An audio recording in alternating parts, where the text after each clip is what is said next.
450 million years ago, no, I wasn't around then, the sea level was higher, coral reefs started to form, the climate on our planet was stable and warm, not even dinosaurs were around yet. The time when bony and jawed fish we know as sharks appeared. They've been dominating the oceans and making other marine creatures flee in fear ever since. Many of them, like great white sharks, have evolved and adjusted to life in the open ocean as hunters with a pretty high position in the food chain. They're less diverse today than before. One of the reasons is the asteroid strike from the age of dinosaurs. After it reduced the number of shark species, only smaller and deep-water kinds that ate primarily fish survived. They started getting bigger over time. Near the surface, sharks such as makos or great white ones develop faster movements and are somewhat between gray and blue to blend in with their surroundings. The epaulet shark can even walk on the land. It can't take a walk on the beach because it can't breathe outside of the water, but it lives on coral flats in shallow tropical waters, so it can walk in kind of a crawling motion. But deep down below, there are mysterious, alien-looking, often huge shark species that didn't come to the surface, which is why they didn't need to adjust to the new environment and different conditions. They haven't changed a lot through time, so they're some living fossils. These creatures mostly don't have 5 gill slits, the most common number, but 6 or 7. It's because there's less oxygen the deeper you go in the ocean, so they need more gill slits. Sharks on the surface evolved to have fewer gill slits. 6-gill sharks are the most primitive sharks we have today. Their skeletons are like those of ancient extinct sharks, and they can survive only in very deep waters. Like cats, sharks have a layer of reflective cells placed inside their eyes, which helps them see better in the dark, deep sea or cloudy waters. Sharks on the surface have big eyes because they evolved to hunt in the sunlight, so they tend to rely on their vision. Those that live in shallow waters have small eyes, so they can protect themselves from the sand. Like some other deep-sea creatures, 6-gill sharks also have bigger eyes to take in as much light as possible. They have more light-sensing rods, but don't distinguish colors that well. In the ocean's twilight zone, with the minimum of sunlight, there's a couple of bioluminescent shark species. They don't take in light within their eyes, but produce or re-emit it with their bodies. Their skin or organs have specialized cells that produce a soft blue-green light. Deep-sea creatures that produce their own light do that to attract their prey, deter animals from going after them, or, scientists think, communicate with each other. It can even help them to camouflage. They do it by hiding their silhouettes from animals going after them. They produce enough light to match their surroundings. The biggest luminous underwater creature is the kitefin shark, found swimming 980 feet below sea level, preying on groundfish or smaller sharks. It can grow almost 6 feet long and lives 3,200 feet below sea level. Deep-sea sharks are also bigger than those on the surface. The Greenland shark can grow up to 24 feet long, bigger than a great white. There's a thing called deep-sea gigantism. Creatures in nutrient-poor depths of the ocean grow bigger because, that way, they lose less energy as heat. The Greenland shark lives its life in slow motion. It has a slow metabolism and can go very long periods without food. With their slow pace, they evolved to live up to 500 years at depths of 7,200 feet. Sharks in shallow waters catch their prey relying on agility and speed, but for them, it's easier because there's plenty of food on the surface. Deep-sea sharks, with less food and slower life rhythm, had to develop a different style. They're more opportunistic, definitely not picky, and don't care if their future meal is alive or not. Frilled shark, another living fossil from the darkest depths, hasn't evolved much through time, and they're one of the last of their kind, with all of their relatives already gone extinct. It grows up to 7 feet long, primarily hunts on squid, and catches other sharks and fish. It looks like a dinosaur, a snake-like face, a long, smooth, thin body that moves in a serpentine way. It can propel itself with the power of its tail and curl like snakes. They don't swim in a straight line like other sharks. Cookie-cutter shark grows up to 20 inches. It got the name because of the way it feeds, biting off small pieces. It's a parasite creature, which means it feeds off bigger animals but leaves them alive. They have sharp teeth and sometimes even swallow those that fall off on purpose. Some researchers think it could be because they live in the depths that are nutrient poor. If they swallow the teeth, they could recycle calcium and other material from it. Prickly shark is a rare and unusual creature with many thorn-like denticles and 2 small dorsal fins. It lives mostly in the depths of the Pacific region up to 1,900 feet. Ghost sharks are not even real sharks, but fish closely related to them and rays. They have big pectoral and pelvic fins, 2 dorsal fins, pretty big eyes, and unlike their cousins, have a single external gill opening. Ghost sharks have slender tails and can grow up to 80 inches, silver to blackish color. They sometimes live in rivers and coastal waters, but also in the depths of the ocean of 8,200 feet or even deeper. They are pretty weak swimmers, so they tend to feed on invertebrates and small fish. Goblin sharks. Swimming through the deep sea, this creepy shark with a flabby body suddenly sees a small, innocent squid. It goes toward it, but the potential snack notices it and quickly starts moving to dart away. It seems like the plan could work at first, but then the shark suddenly thrusts the jaw of its mouth and catches the poor little squid in a second. After the meal is finished, the animal simply fits the jaw back into the mouth and goes away as if nothing happened. This is possible because it has a jaw connected to 3-inch-long flaps of skin, which is why it can unfold from the snout. It can grow up to 12 feet long with a weight of 460 pounds. Scientists think goblin sharks are mostly active in the morning and evening. The shark has a long, prominent snout and specific sensing organs on it. It uses them to sense electrical fields in the dark oceanic depths. Seven-gill shark is a big cow shark, brown to silver-gray on top, white underneath, black and white spots, with a thick body, a small dorsal fin, and a wide, blunt snout. It can grow up to 10 feet long, mostly lives in the depth of 1,870 feet, but you can also find it in deep channels and bays. It can be aggressive toward humans if provoked, so don't. Like most deep-sea creatures, it's an opportunistic hunter that's not quite picky but likes to go after dolphins, seals, porpoises, and other marine animals. Megamouth sharks mostly live in the depths of 15,000 feet and spend most of their time in the dark, like me. Scientists discovered it in 1976 because it went near the surface at night to feed on zooplankton. That's the only time these sharks go there. During the day, they return to their quiet, dark, and mysterious depths. They are filter feeders, which means they keep their mouths wide open while swimming, so they filter the planktons they like to eat. There are organs that produce light inside of their mouths, which attracts potential prey, such as pelagic crustaceans. These sharks live in the deep parts of the ocean, but you can rarely find them below almost 2 miles. Scientists think some other, stronger bony fishes outcompeted them. Deep parts of oceans became oxygenated around 70 million years ago, and sharks have been around way longer. But bony fishes adjusted and adapted efficient ways to use oxygen, while sharks were slow with adaptations, so they lost. Also, oceanic depths are way colder, which is challenging for fish and the rest of cold-blooded animals because the speed of their metabolism widely depends upon the external temperature. Wow, look at this cute little cookie cutter. At first glance, it looks like an oversized anchovy, but in reality, it's an undersized shark.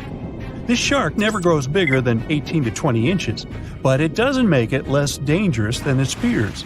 They got their sweet cookie name because they have a unique feeding strategy. They bite off small chunks from much larger animals and get away with it. These little guys live deep down in the water column, making them quite mysterious and hard to study. We don't know exactly where they hang out, but they've been spotted all over the world, especially in tropical and temperate areas. The cookie cutter shark is a total parasite. It feeds off larger animals while keeping them alive.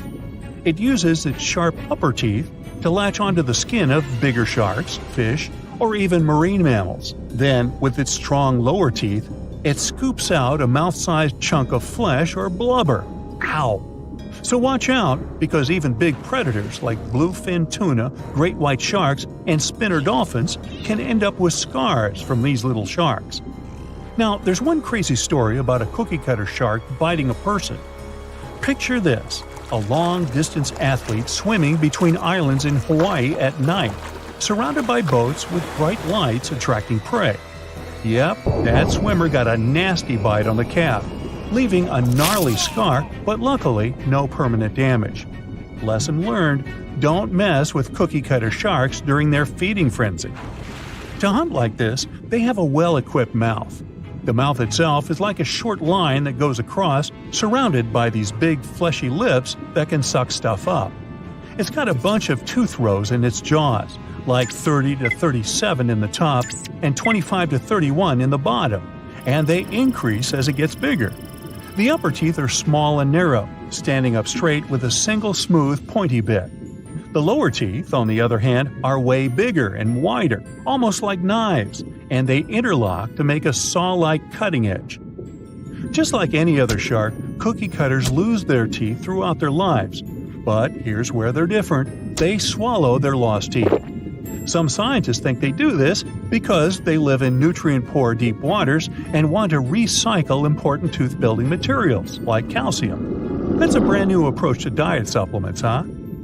Since they feed closer to the surface at night and deeper during the day, they're almost always in the dark. So, this sneaky little shark has these special light-producing organs called photophores that are strategically placed on its belly. These photophores help it blend in with the light coming from above, kind of like camouflage. It's a classic move in the bioluminescent world. The cookie cutter shark also has this cool, non-glowing collar around its throat. Some scientists think this collar acts like a fancy lure, making it look like a tasty little fish from below. Imagine how irresistible that would be to a whole gang of hungry sharks. It's like a dinner invitation they can't refuse.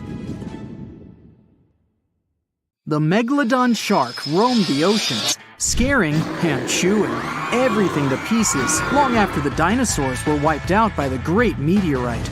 We know that it was the largest and most dangerous hunter that ever lived, as well as the biggest shark. It was the king of all seas, swimming freely between most parts of the ocean. But then, about 2.5 million years ago, the last of its kind disappeared from Earth forever, leaving only huge teeth to be found by modern archaeologists. And it could be because of the great white sharks. The megalodon is usually described as a sort of gigantic version of this marine animal. This is a common misconception people make because these creatures were thought to be related. In fact, the meg looked more like a modern bull shark.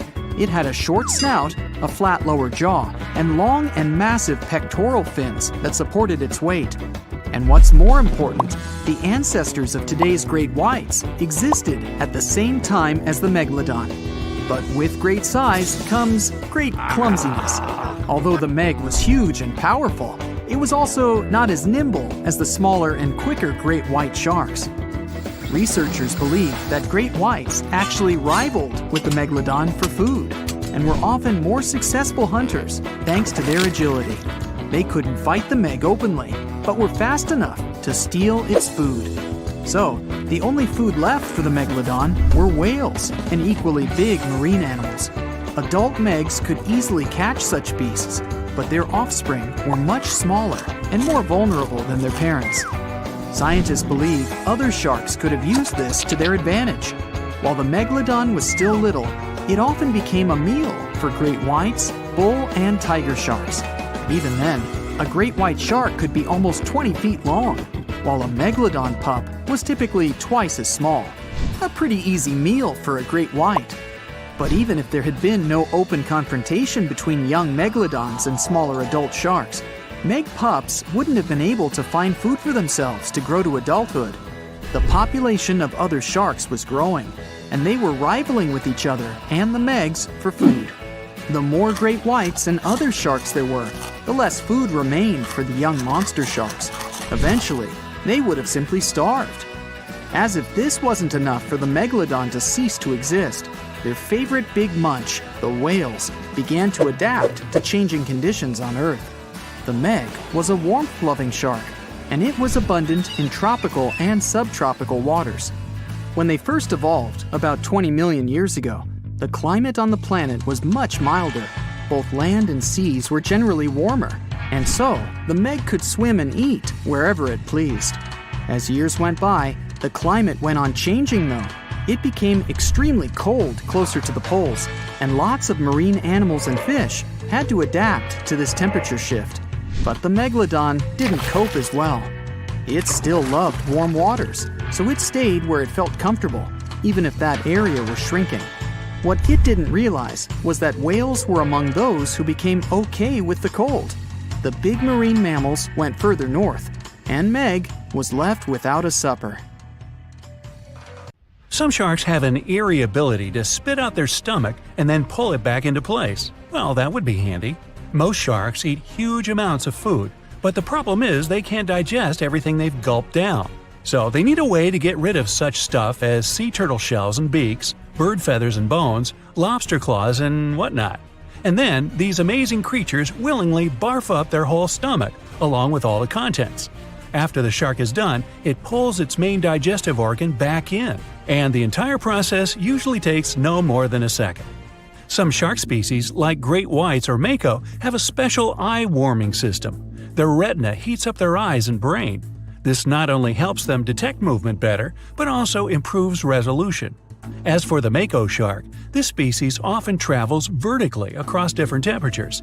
Unlike most people with only one movable jaw, sharks can freely move both their lower and upper jaws. This allows them to get a better grip on their meal and chew it up faster and more thoroughly.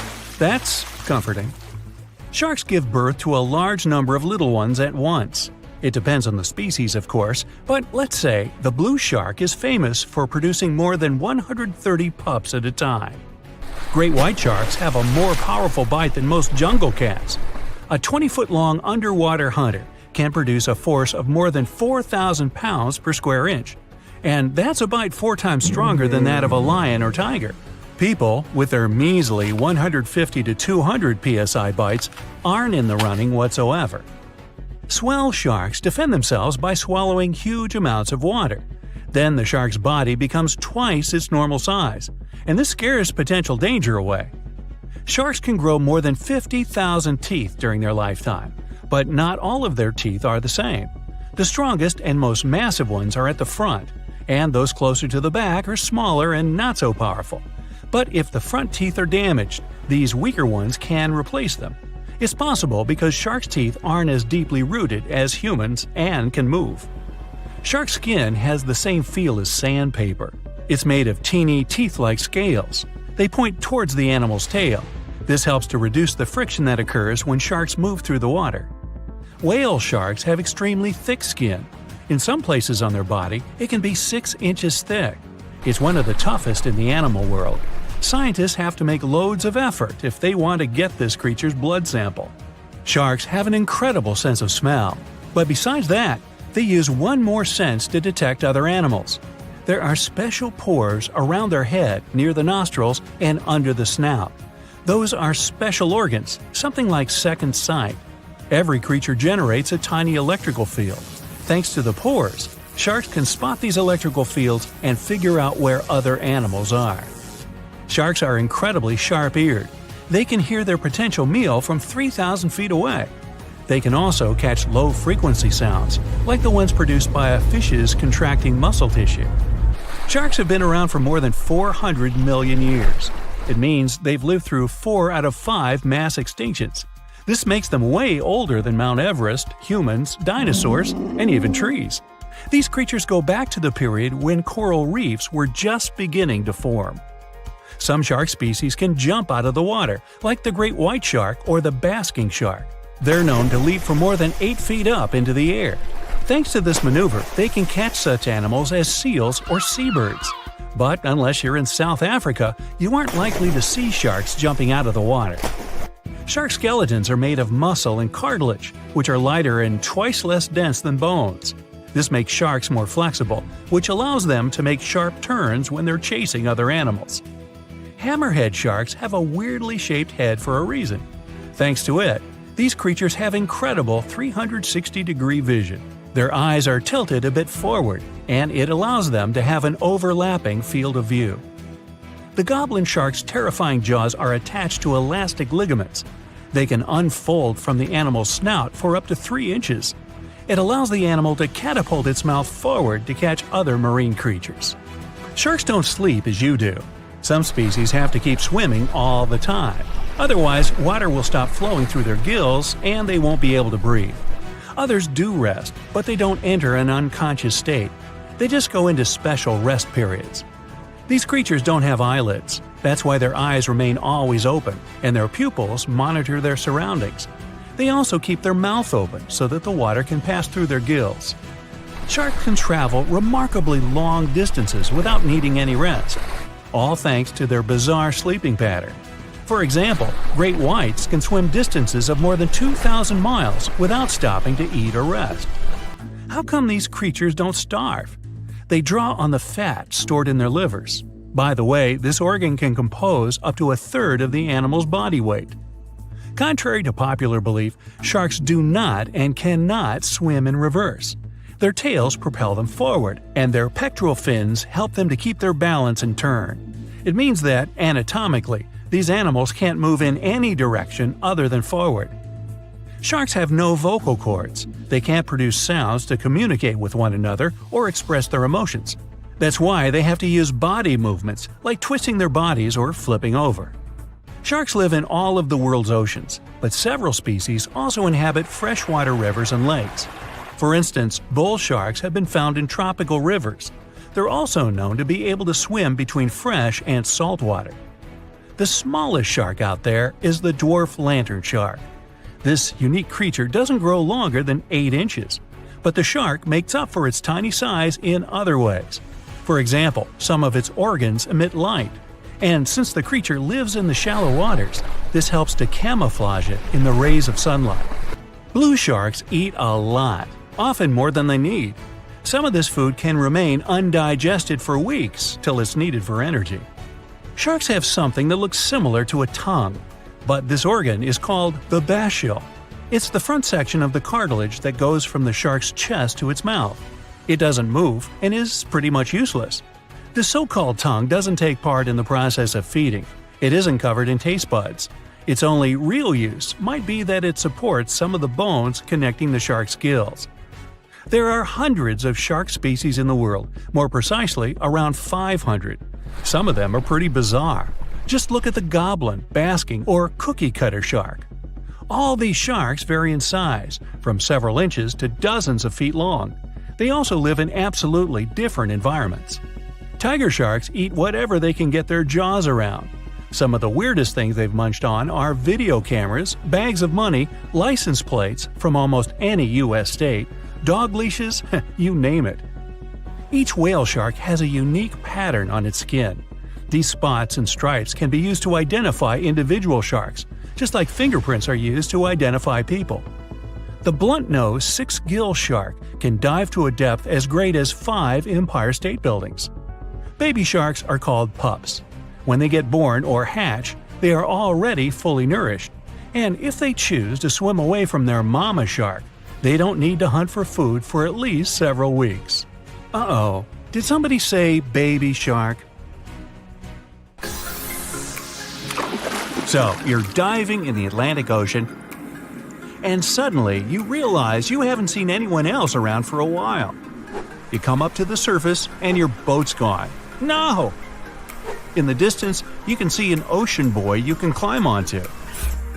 You scramble to safety and look out at the open ocean around you. There's nothing but blue in every direction, except something large moving in the water grabs your attention. A dorsal fin breaks through the surface.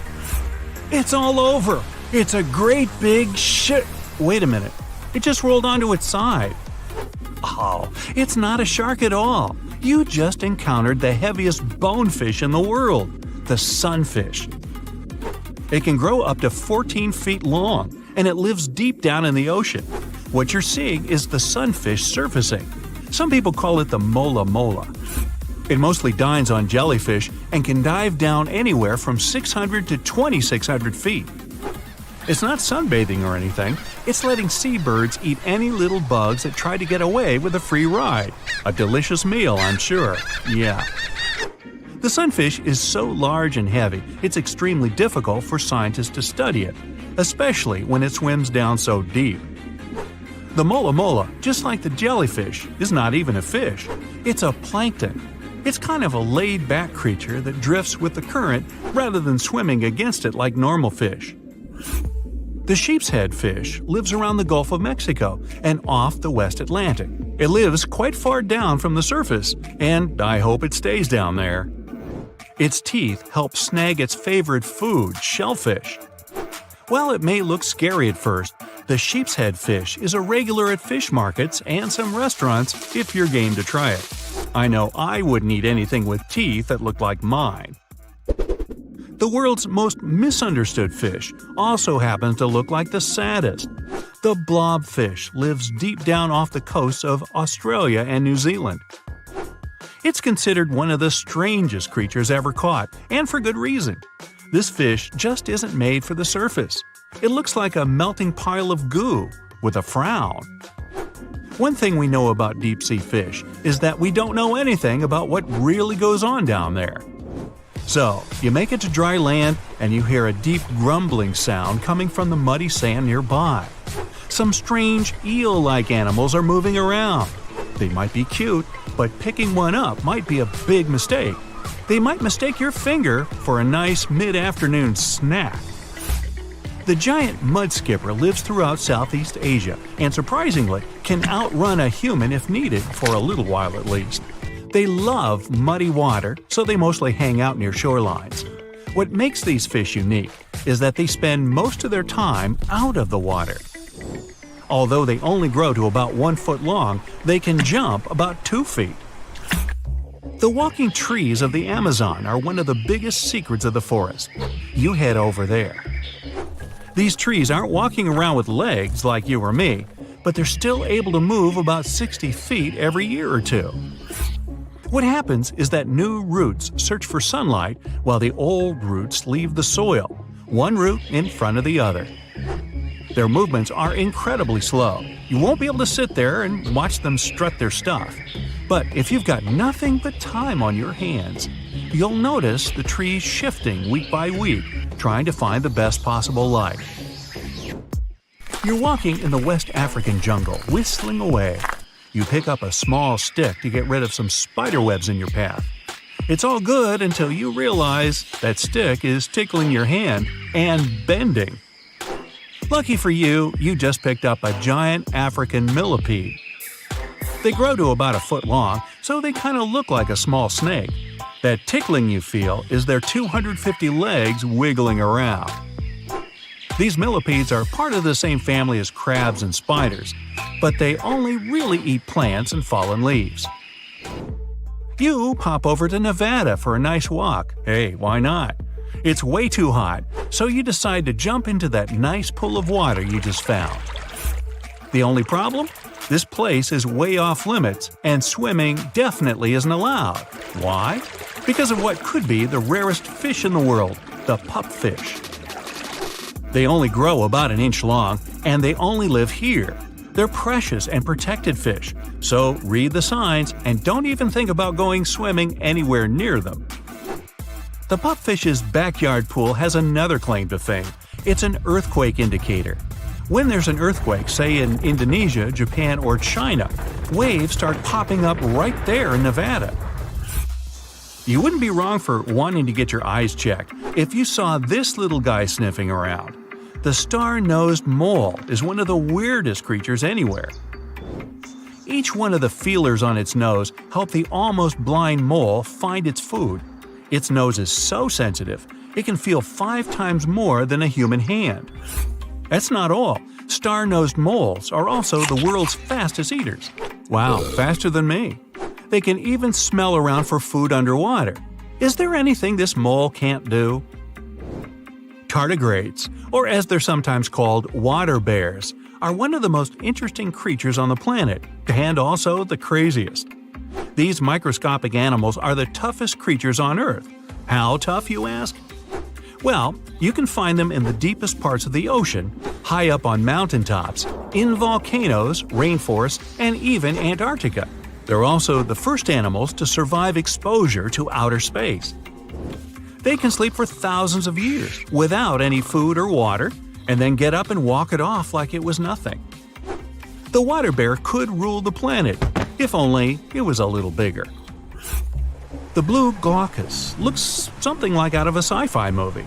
But no, this little animal is the weird uncle of the sea slug family, and you definitely don't want to pick it up. It blends perfectly into the ocean waves as it floats on the surface. The glaucus's bright shade of blue helps it melt into its background, but that's not what makes it special. Its sting is quite potent and not very pleasant, but the glaucus doesn't even produce its own venom. It just steals it off of other venomous water creatures.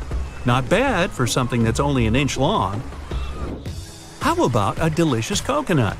You need to regroup after seeing so many weird animals. Luckily, a coconut just fell from that tree, although something else fell as well. It seems like this coconut's already got an owner. Coconut crabs find coconuts on the floor and rip off that hairy brown stuff that's all over them. Then they grab the coconut with a claw and climb up a tree. From there, they chuck it down to the ground to open it up. So the crab's up there and its lunch is down on the ground. No problem. Coconut crabs love to jump from trees and can land unharmed from a 15-foot fall. This is one crab you wouldn't want to try to catch with your hands. The coconut crab's claw is the strongest of all crustaceans. If it can bust through a coconut, yeah.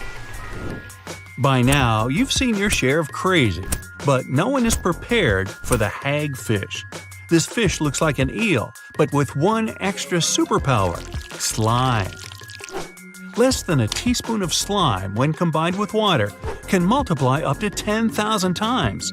Once the hagfish oozes out its slime, nothing can get close. And what if some of the slime gets in its own nose? It learned to sneeze it out. They're also boneless and made entirely out of cartilage. Last one for today, introducing the purple frog. Not a very exciting name, I know. The purple frog is a strange-looking frog species. It looks like it just ate way too much, and it's got a nose like no other. What makes this creature even stranger is that it lives underground, and I don't mean just for a short while. The purple frog only comes out of its hole for 2 weeks a year. It mainly eats termites it finds underground, so why would it bother coming up to the surface at all?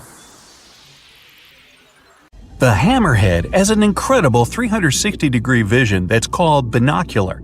This creature's eyes are tilted forward and their field of vision overlaps. The wobbegong means shaggy beard in an Australian Aboriginal language, and just one look at this underwater inhabitant can explain the name choice. The viper dogfish knows how to create its own light in the deep ocean pitch-dark waters. The animal has needle-like teeth and extendable jaws. This allows it to feed on prey half its size. Now, at first sight, all these creatures have nothing in common whatsoever, but in reality, all of them are sharks. There are more than 500 shark species in the world, and lots of them don't look as if they're related. The most fearsome predators in the ocean, sharks have been around for more than 400 million years. They have adapted to all kinds of tough conditions. Now, some of them can live in freshwater, rivers, and lakes. These creatures vary in size, from as small as a human hand to 40-foot-long whale sharks.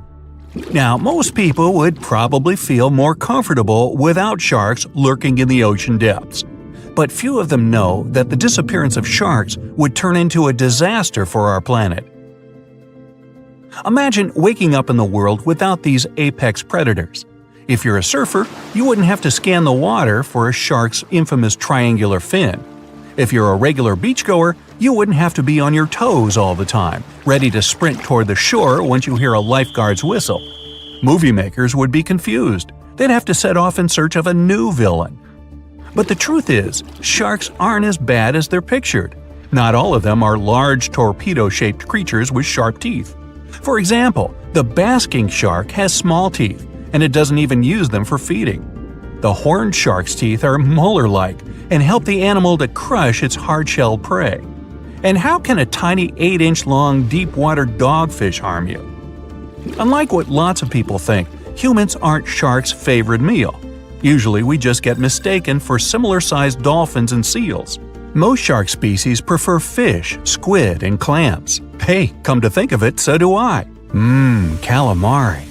Some are filter feeders. It means they get food by filtering seawater through their gills or mouth. Anyway, back to the world without sharks. Big shark species are at the top of the ocean food chain. They hunt smaller fish, for example, tuna. Those in turn eat even smaller sea inhabitants, mostly bottom-feeding species that live off algae. If sharks disappeared, it would totally mess up the entire food chain. Without sharks to control the fish population, the smallest algae eaters would soon be swallowed up by predators. No bottom feeders, and algae would grow wild. Along with bacteria, they would move to coral reefs. Corals wouldn't be able to photosynthesize. Sunlight they use to get nutrients from the water and carbon dioxide wouldn't reach them. Reefs would fade away, leaving behind skeletons that would later turn into limestone. It would lead to many marine species going extinct. Algae would also clog up fish gills and pollute water and seafood.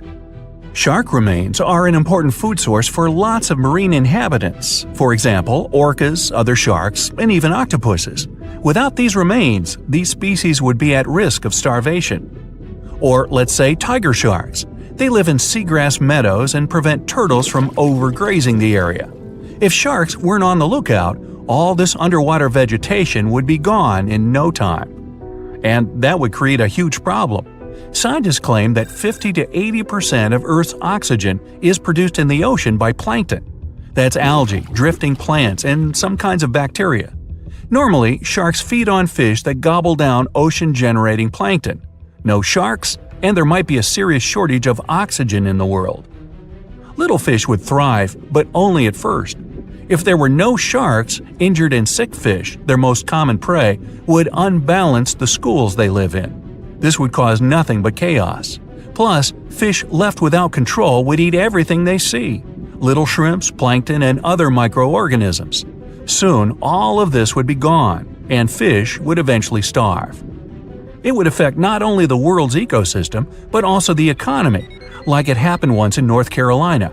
Great white sharks were overfished there, and it allowed the ray population to grow.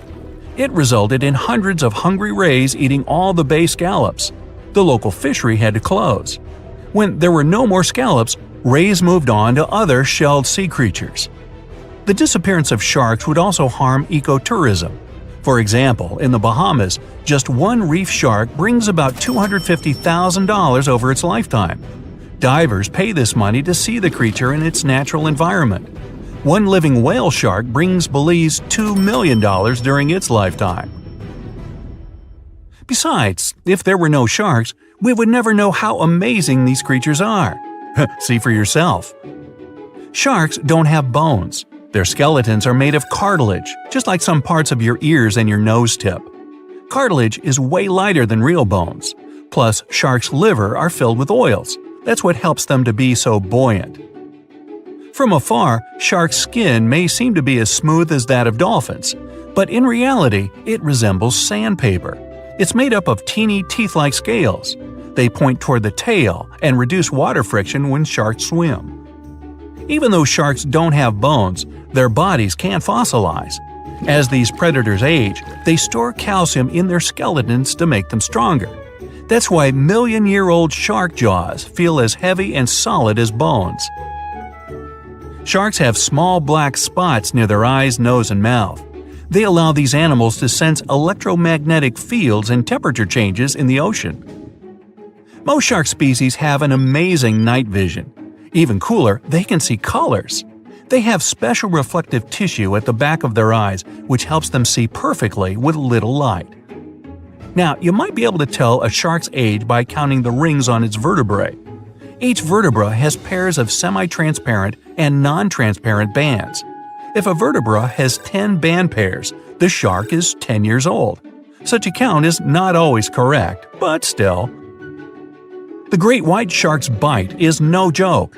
A 21-foot-long creature can produce a force of more than 4,000 pounds per 1 square inch. It means the fish's jaws are 4 times more powerful than those of a lion or tiger. And you, with your bite force of 150 to 200 pounds per square inch, aren't even in the running. Sharks can heat their eyes thanks to a special retina. It helps them to have a better resolution of everything they see around and detect their prey. Some bottom-dwelling shark species, for example nurse or angel sharks, have a special opening behind their eyes. It supplies oxygen directly to their brain and eyes. Sharks use this organ when they're resting at the seafloor or eating. But most shark species have to swim all the time to pump water over their gills. Sharks live in all oceans on the planet, but several species feel great in freshwater. Bull sharks, for example, can be found in tropical rivers. They've adapted and can now live in both fresh and salt water. And river sharks, true to their name, swim in the rivers of New Guinea, Australia, and South Asia. The number of teeth may vary from species to species, but most sharks have more than 15 rows of them in each jaw. One line after another, they go from the largest and most functional up front to the smaller and less powerful in the back. A shark can have as many as 35,000 cavity-resistant teeth in a lifetime. Now, you, as a human, can shift only your lower jaw, but a shark can move both its upper and lower jaws. It allows the creature to have a better grip while hunting. Sharks not only smell things exceptionally well, their hearing is excellent too. They can spot their prey from 3,000 feet away because they hear low-frequency sounds. The predators will easily recognize the sounds made by a fish's contracting muscle tissue. Sharks are slow-growing species, and they don't breed often. It makes them extremely vulnerable. People had better protect these creatures rather than fear them. Oh, and finally, when you go to the casino poker tables, be wary of one more species, the card shark. If you're not careful, he'll take all your money. If you're a fan of Dr. Pimple Popper, you're probably freaking out right now, itching to squeeze out every little blackhead from those lip contours. But this is actually a hill formation that you can find in Garb, Sudan. Knowing that perhaps makes it all the more creepy because it looks like the crack in the middle is swallowing up everything around it. This black hole scenario brings to mind our next stop, Vostok Island. This eerie spot is a 59-acre coral atoll situated in the southwestern Pacific Ocean, about 400 miles northwest of Tahiti. If you check it out on Google Earth today, it looks like it's been totally blacked out, sparking all sorts of wild theories. People keep saying that this place is some top-secret base, or even a fictional island straight out of Lost. But what we see here is actually just a dense, dark green forest made up of Pisonia trees. Since nobody lives there and hardly anyone ever visits, the island is pretty much untouched by humans. This massive star, or mandala, is situated just outside Beatty, Nevada. It has got the internet all puzzled, with people trying to figure out if it's evidence of some kind of extraterrestrial activity. To add to the mystery, this spot is right by the Tonopah Test Range, which is also known as the famous Area 52. Despite its creepiness, it's probably just one of the thousands of crop circles that gained fame after Google Earth came along.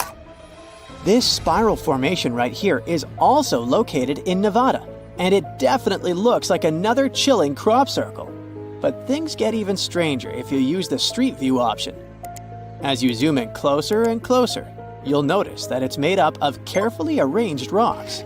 This labyrinth, so to speak, is part of an open-air museum situated in the ghost town of Rhyolite.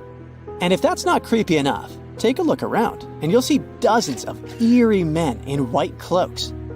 Despite their lifelike appearance, these silhouettes are actually statues from an installation created by a Belgian artist in the 80s. Even stranger than stumbling upon a large circle on the ground is finding a bunch of them. Our next location in Wyoming is filled with peculiar circle structures to the point where it's hard to count them all.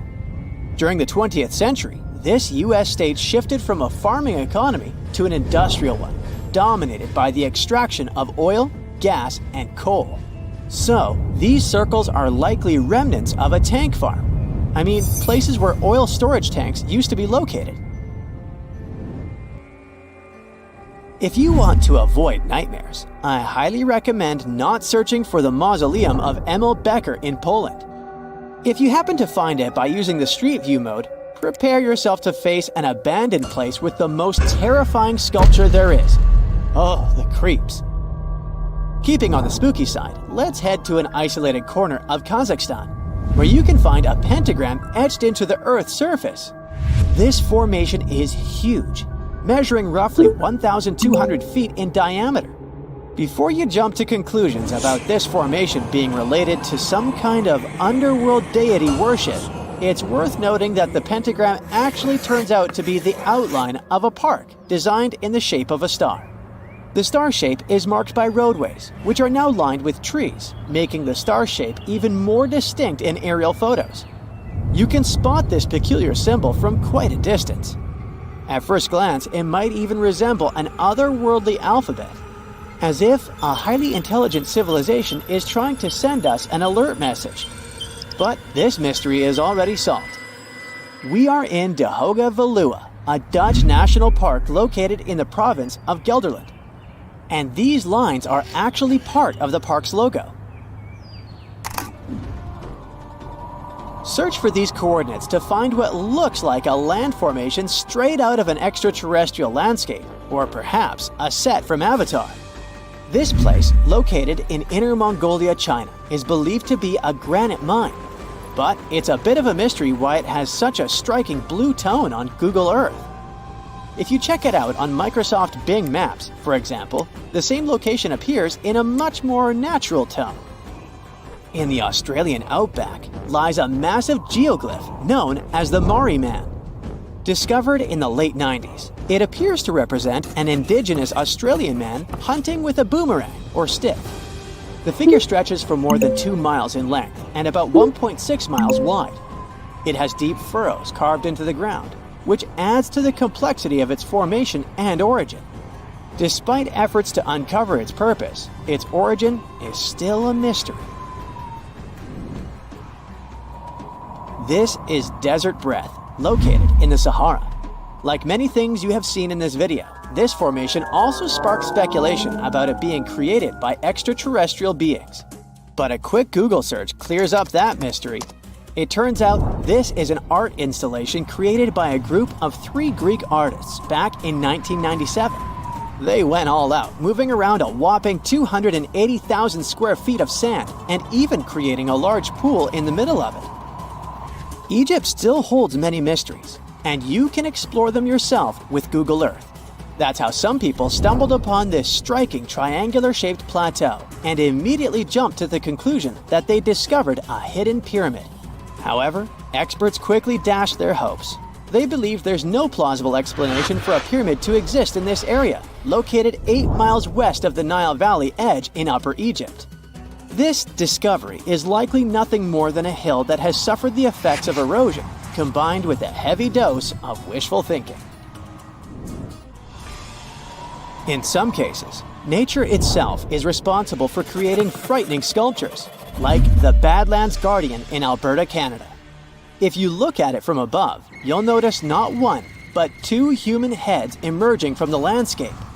These gigantic beings were sculpted by rainwater erosion on layers of clay-rich soil.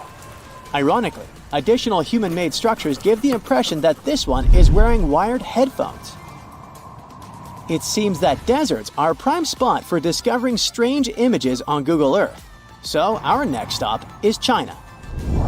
In the Gobi Desert, you'll come across zigzagging white lines that look kind of random. The first challenge for armchair experts was figuring out what these structures were made of, as it's hard to tell if they're painted on or dug into the landscape. There's still a lot of speculation about it on the internet, but the most plausible explanation is that this structure is used for calibrating satellites. This way, satellite cameras can focus on these large grids to orient themselves in space. Check out this intact plane that seems to have sunk beneath the ocean off the coast of Crooked Island, Bahamas. Some viral videos claim it's a crashed plane belonging to the infamous Pablo Escobar. The truth is that something lying on the bottom of the ocean can't be that visible, so it's more likely that it's a plane that was actually flying when Google captured these images. However, there is a strong belief that Pablo Escobar did have a plane that crashed nearby, but it was in another part of the Bahamas known as Norman's Cay. You can still spot it in shallow turquoise waters. Just search for Norman's Cay sunken plane, and there it is. If you're convinced that extraterrestrials are already among us, then go ahead and type in these coordinates on Google Earth. Explore the area using Street View, and wow, what is it? Of course, we're not talking about visitors from other planets, but this shadow of a gigantic creature still gives me the creeps. Turns out, it's just a person lugging around one of those 360-degree Street View cameras tucked away in a trekker backpack. So hey, if you take a good look around Google Earth, you might stumble upon more of these elongated necked beings walking around the globe. Think you know what lurks in the depths of the ocean? While nearly 95% of our oceans haven't been explored yet, it's hard not to let your imagination run wild. But thanks to brave explorers, deep-sea cameras, and awesome archaeologists, we do know about some pretty incredible sea creatures living in our waters today, and millions of years ago.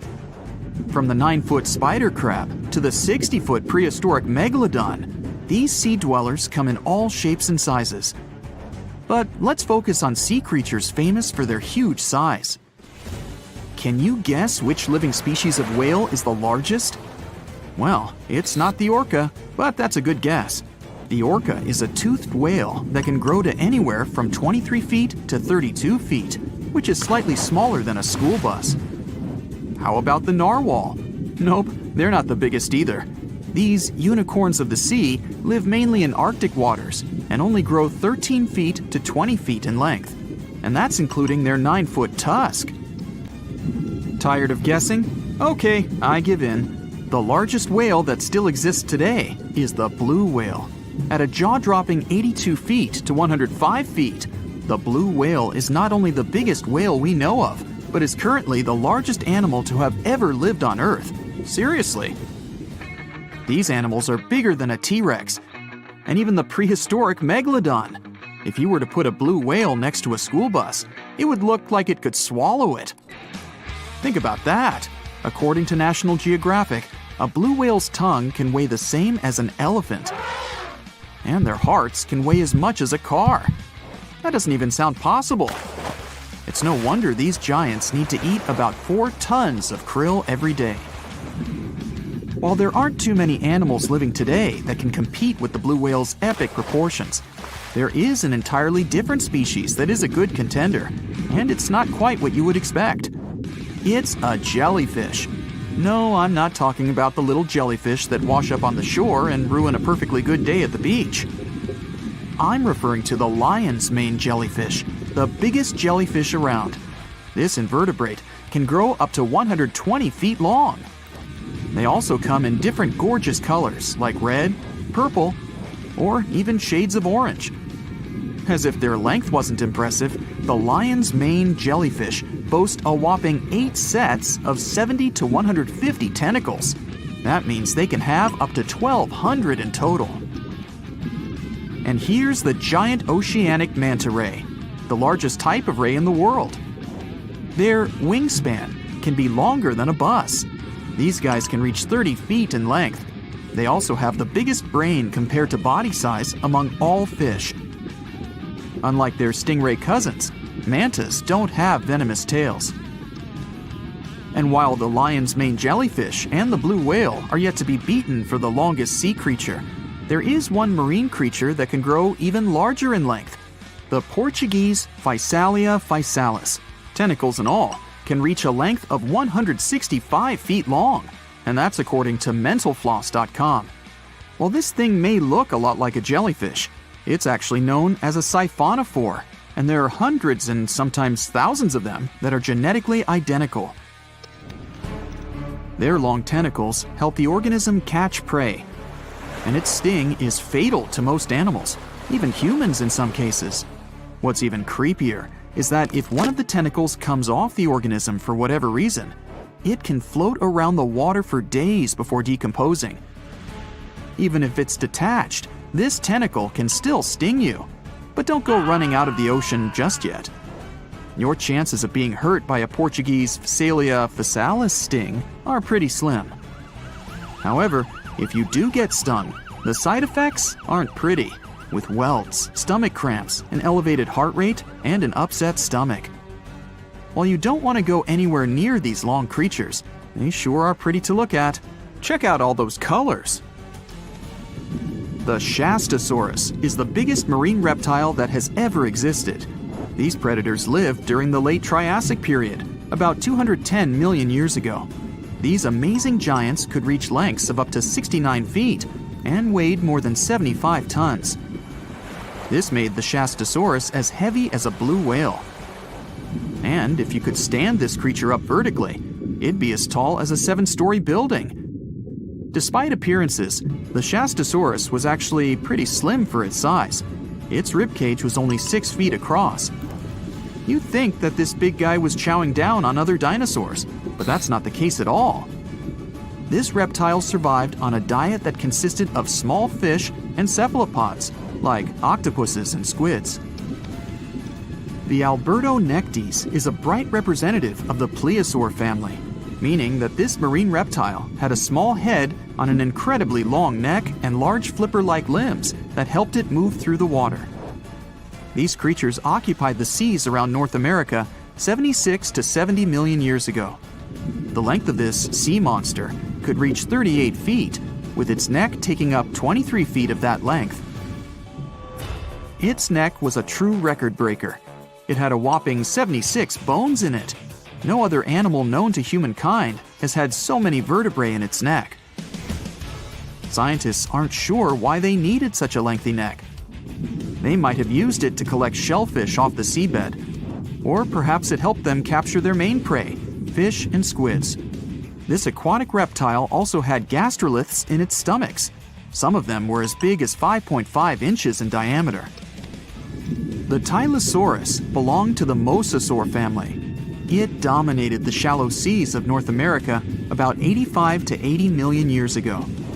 This was an enormous predator, with the biggest representatives reaching 45 feet in length. It had a narrow hydrodynamic body with a blunt, powerful head that the animal used to ram and stun its prey. Its body was equipped with agile flippers and a long tail decorated with a maneuverable fin. The Tylosaurus was a carnivore, and its diet included not only fish, turtles, and small sharks, but also other mosasaurs, plesiosaurs, and flightless birds. Meet Ophthalmosaurus. This prehistoric reptile thrived during the late Jurassic period and lived in oceans all over the world. Ophthalmosaurus weighed somewhere around 6,000 pounds and grew to approximately 16 feet long, according to newdinosaurs.com. That's about the same length as the beluga whale that exists today. It's too bad these guys went extinct before we had a chance to see them ourselves, as their cartoonish wide eyes and dolphin-like features are pretty darn cute.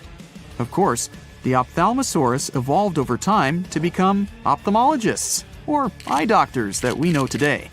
No, that's just a lie. Just testing you. The Mosasaurus is a truly gigantic predator that dominated the seas all over the world about 66 million years ago. According to fossil evidence, some specimens could be more than 50 feet in length. This fact makes the Mosasaurus the biggest marine carnivore of its time. One of the most terrifying things about this creature was its crocodile-like head, decorated with literally hundreds of razor-sharp teeth, neatly organized in 2 rows on both jaws. The thing is that it was pretty challenging for the Mosasaurus to grab its prey in the water. That's why it had all these teeth, plus something special: pterygoid teeth anchored to the bones on the roof of its mouth. This made hunting and holding onto its prey much easier. The Styxosaurus belonged to the plesiosaur family and lived during the late Cretaceous period, around 85 to 70 million years ago. Upon first glance at this dinosaur, you might mistake it for a sea snake, and it'd be an honest mistake. Styxosauruses were about 35 feet in length, but over 16 feet of that consisted just of their long snake-like neck. They had a comparatively small body and weighed approximately 4 tons. Their mouths were full of razor-sharp cone-shaped teeth that they used to catch fish. They didn't need to chew their prey, thanks to the 200 small stones called gastroliths in their bellies that probably aided in digestion. At the same time, some scientists believe that the Styxosaurus used these stones to sink to the ocean bottom in search of particular types of fish. Looks kind of like Nessie to me. The sea, this unrelenting water beast, has been defying all attempts to tame it for centuries. Many ships driven by the wind have gone through the harshest parts of the world. Some have survived the struggle with the sea, and many have come off second best. It's the year 1834. A ship called the Pilgrim is setting a course to sail from California to Boston. The journey will venture around South America and then past Cape Horn of Chile. Richard signs up as a merchant seaman aboard the Pilgrim. This is his first voyage at sea.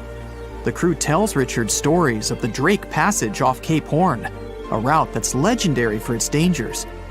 Countless ships and sailors have disappeared in those waters.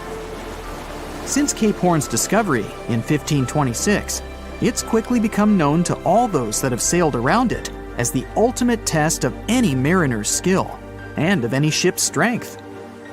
Those that have survived the journey call Cape Horn a sailor's nightmare. Jack the helmsman, a salty veteran, steers the ship towards this most dangerous of all routes. Jack has been aboard the Pilgrim since it was first commissioned in 1825. He's passed by the Horn many times, each time learning a different lesson from the tests provided by the sea. The Pilgrim has been refitted since its past voyage a year ago. Richard values Jack's experience, given that it's his first journey at sea. Jack assures Richard of his confidence in the Pilgrim, even though it's just a small wooden brig with 2 masts. Jack's aware that wooden vessels are gradually becoming outdated, replaced by new steam-powered ships. But Jack prefers the maneuverability of the Pilgrim and would take it over the steel ships any day. Richard is excited to be aboard.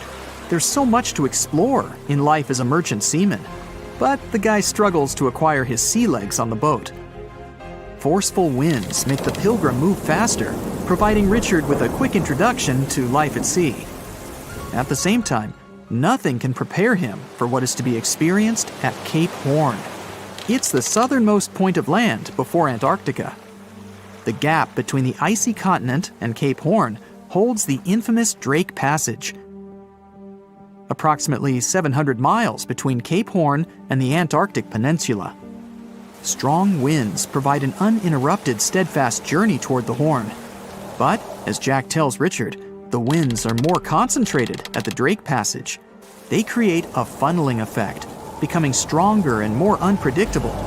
Richard is unsure of what this might mean for the Pilgrim, but understands that there's no easier route to travel around South America. A few days pass. The Pilgrim sails by the many islands that make up the western coast of Chile. Although the sea has been relatively calm, Richard continues to deal with his lack of sea legs. His movements are still not very graceful. The constant, ever-swaying deck rises and falls, and Richard finds it hard to get used to the motion. Random large waves hit the Pilgrim from every angle. The ship is quickly approaching Cape Horn. Richard looks towards great thunderous black clouds in the distance. "Welcome to the Horn," Jack says, half laughing.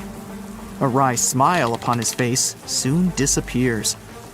The man gets serious, knowing what awaits them all. Stronger winds start blowing the sails as the crew scrambles to hang onto the ropes.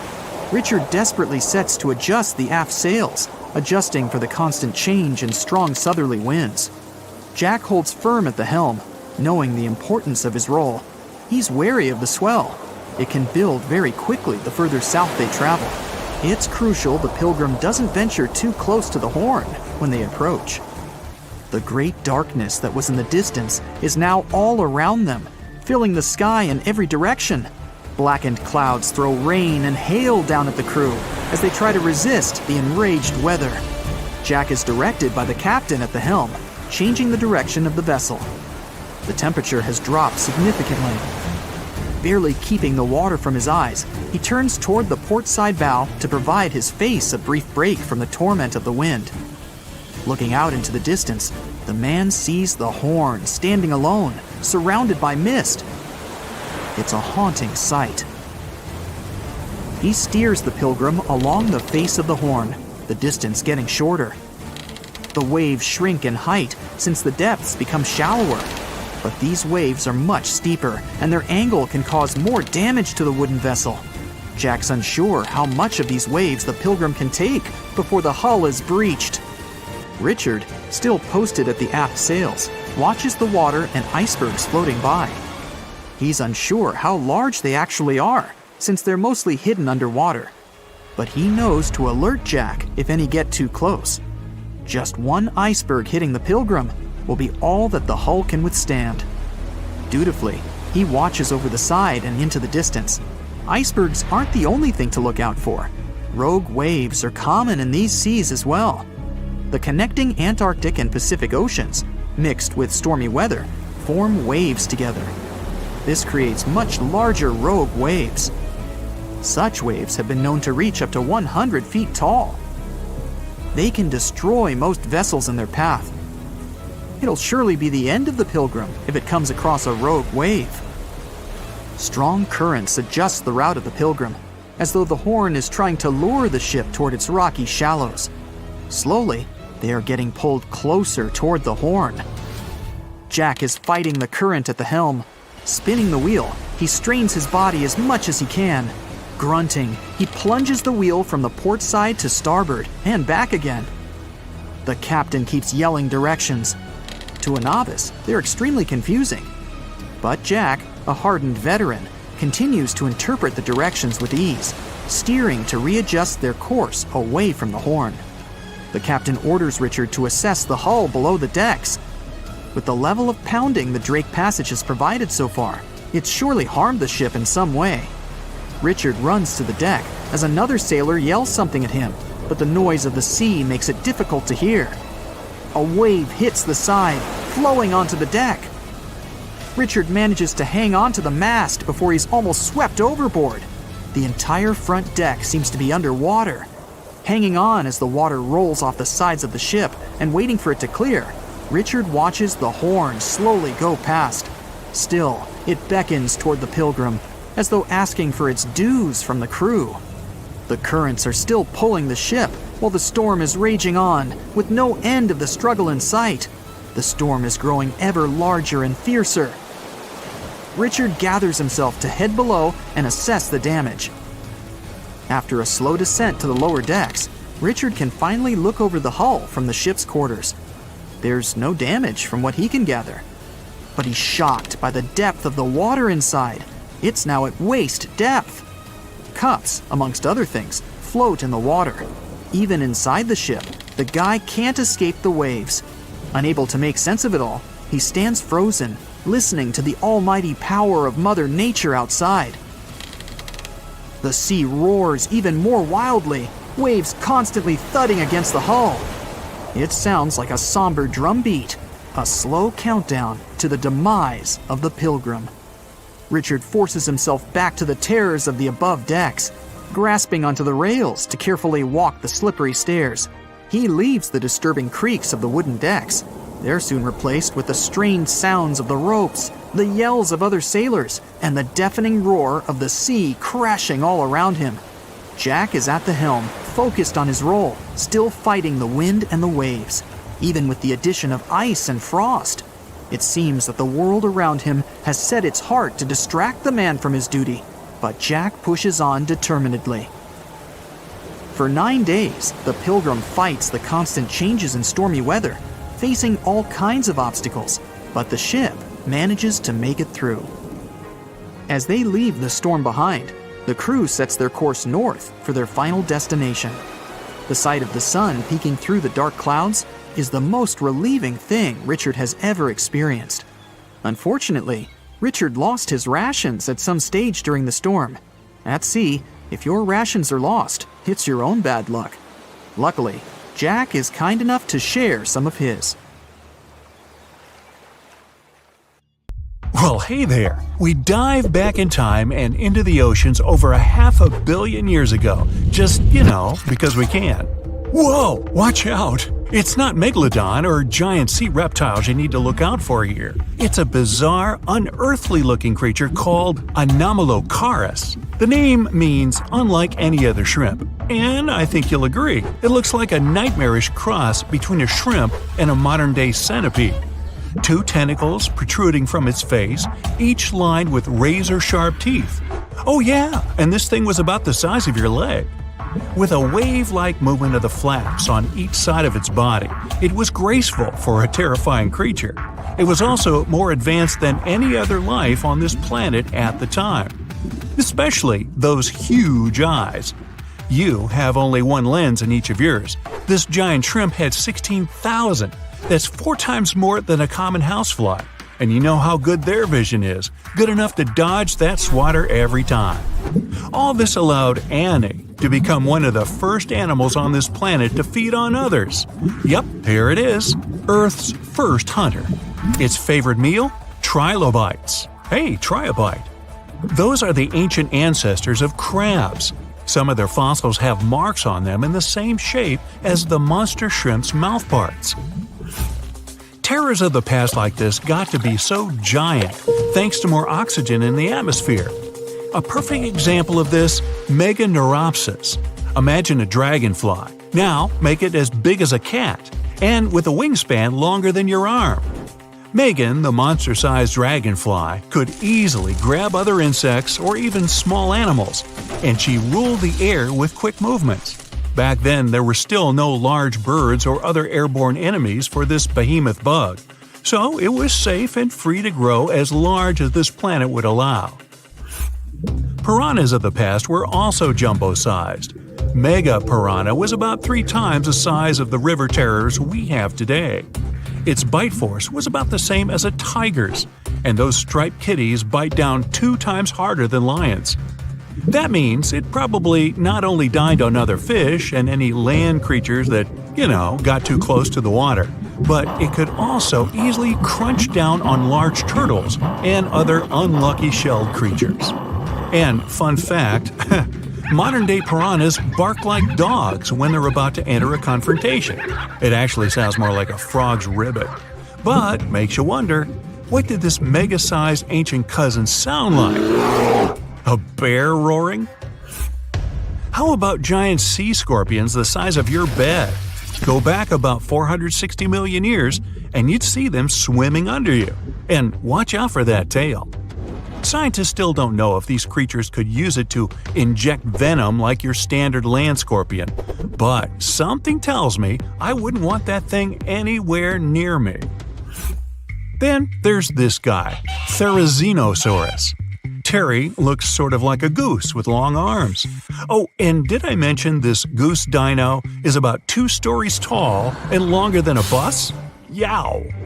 Its arms make the T-Rexes look even more bite-sized, each 8 feet long, almost triple the length of T-Rexes. And on the end, razor-sharp claws the size of your whole arm. Now, don't worry about those lengthy claws too much, though.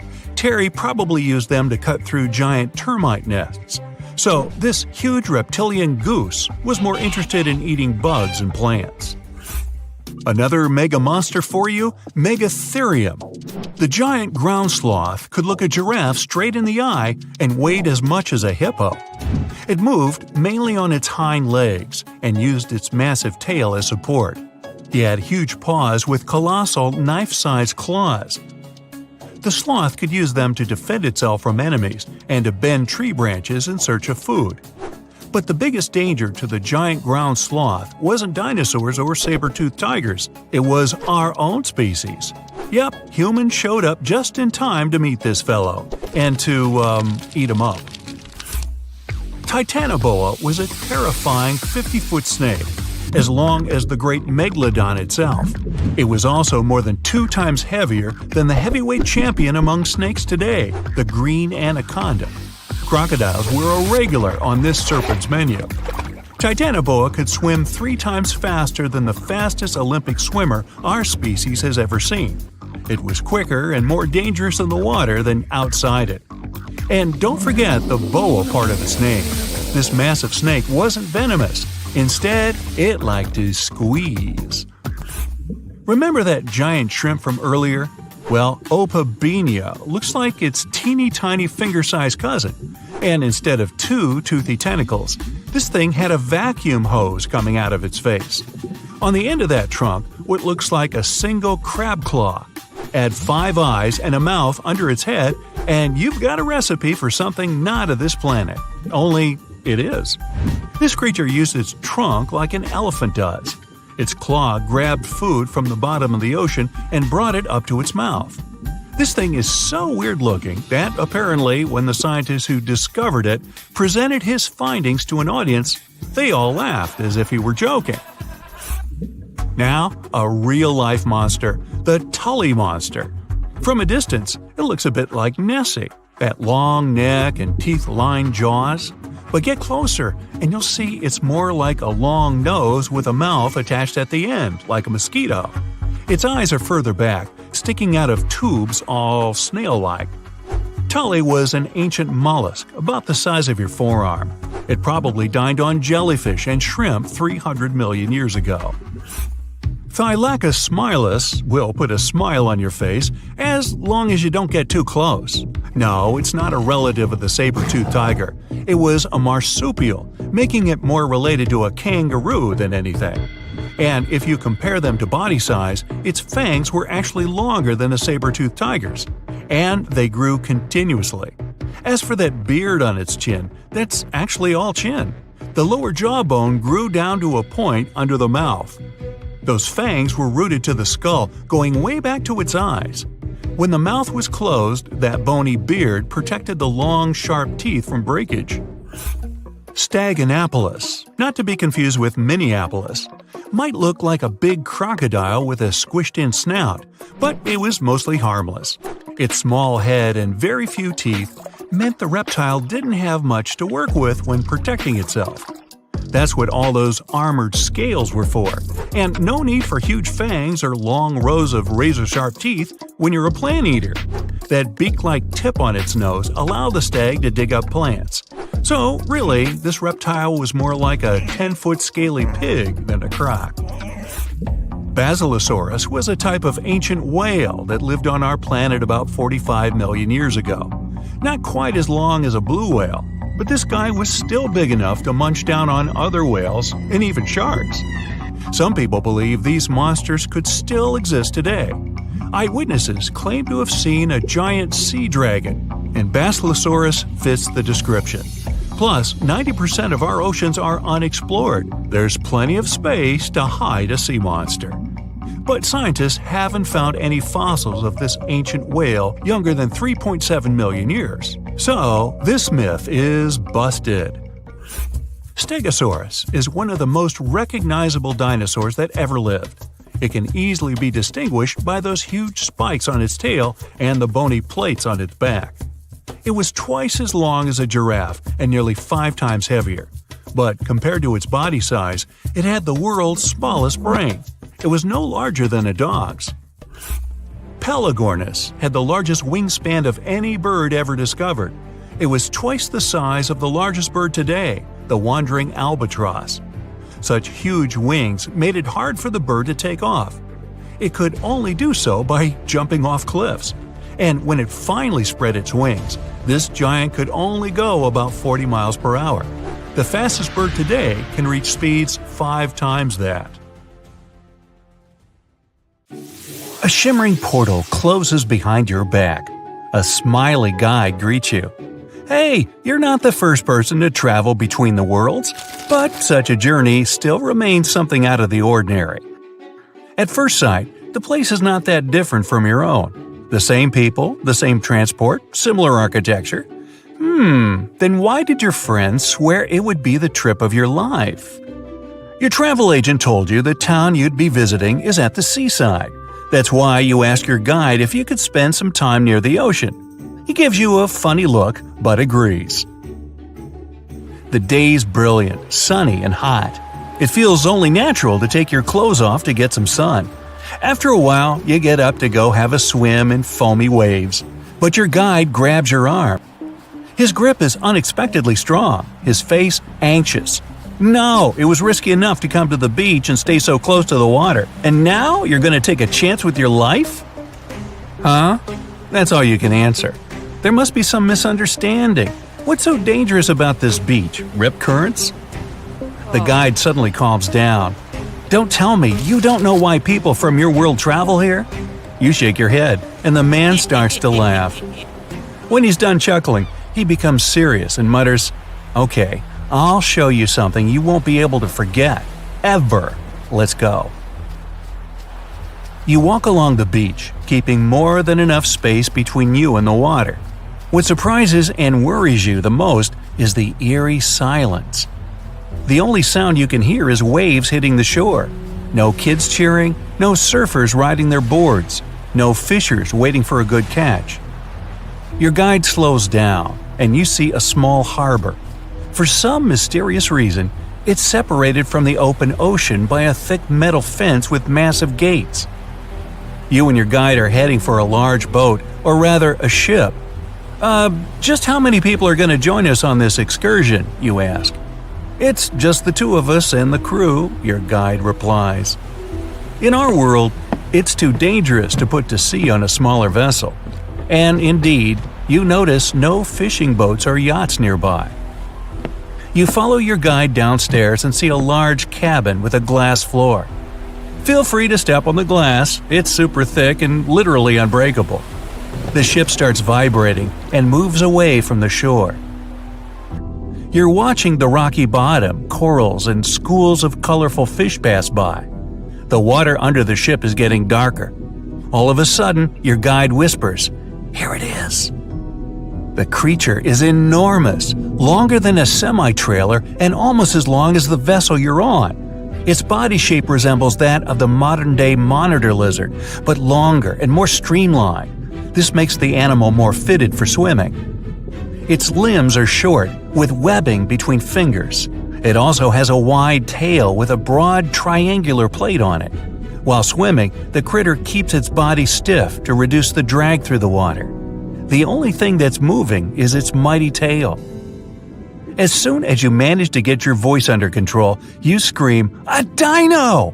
Nope, your guide doesn't agree. It's a mosasaur. They aren't dinosaurs. These creatures are reptiles. You must have their close relatives in your world, snakes and monitor lizards.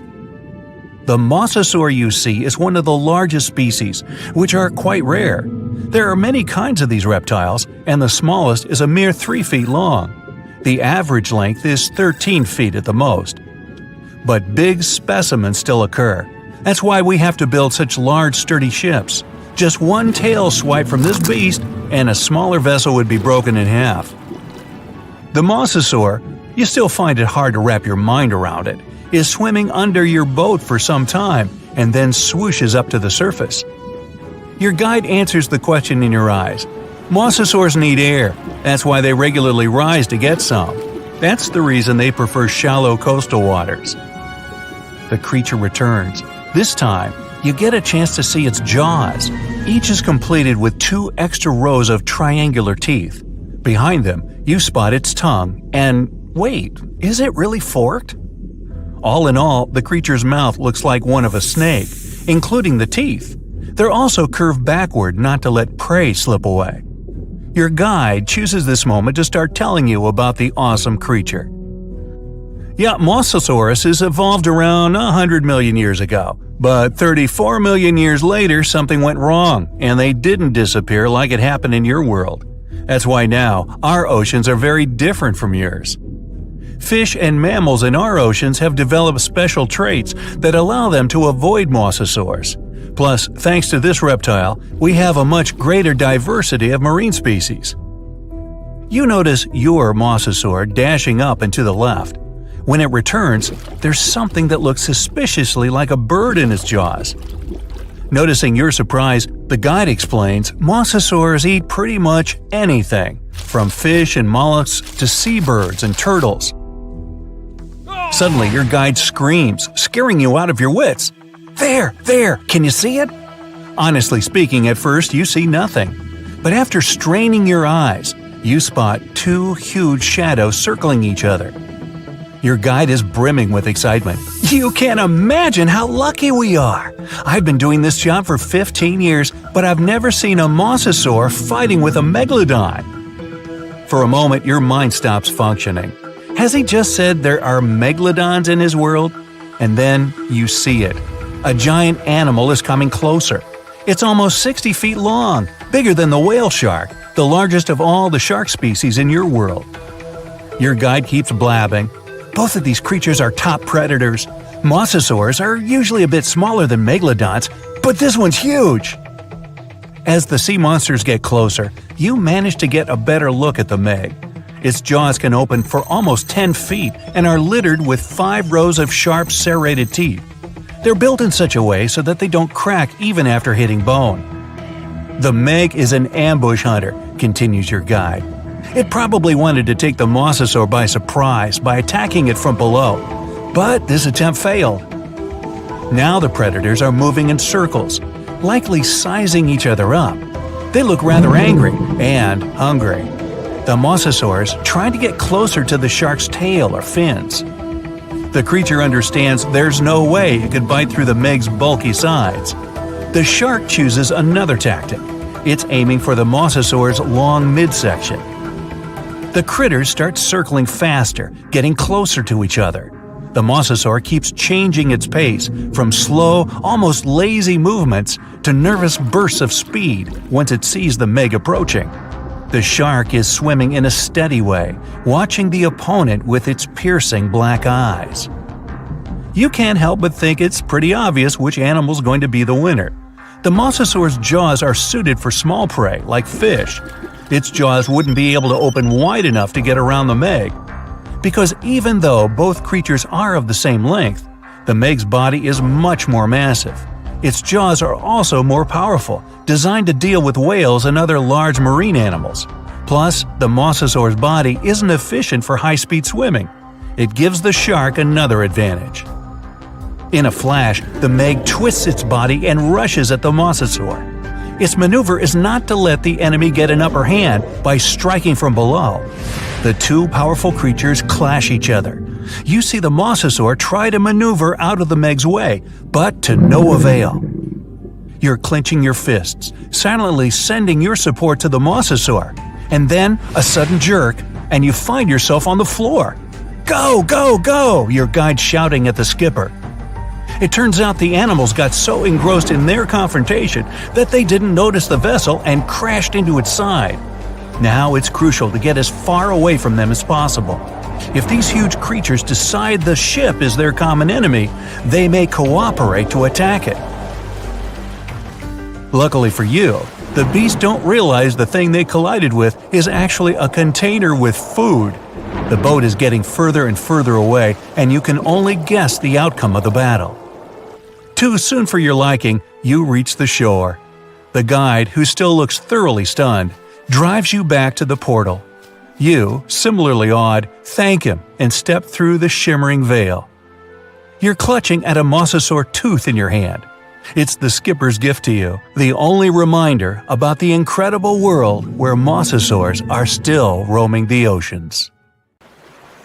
That's right, come on aboard.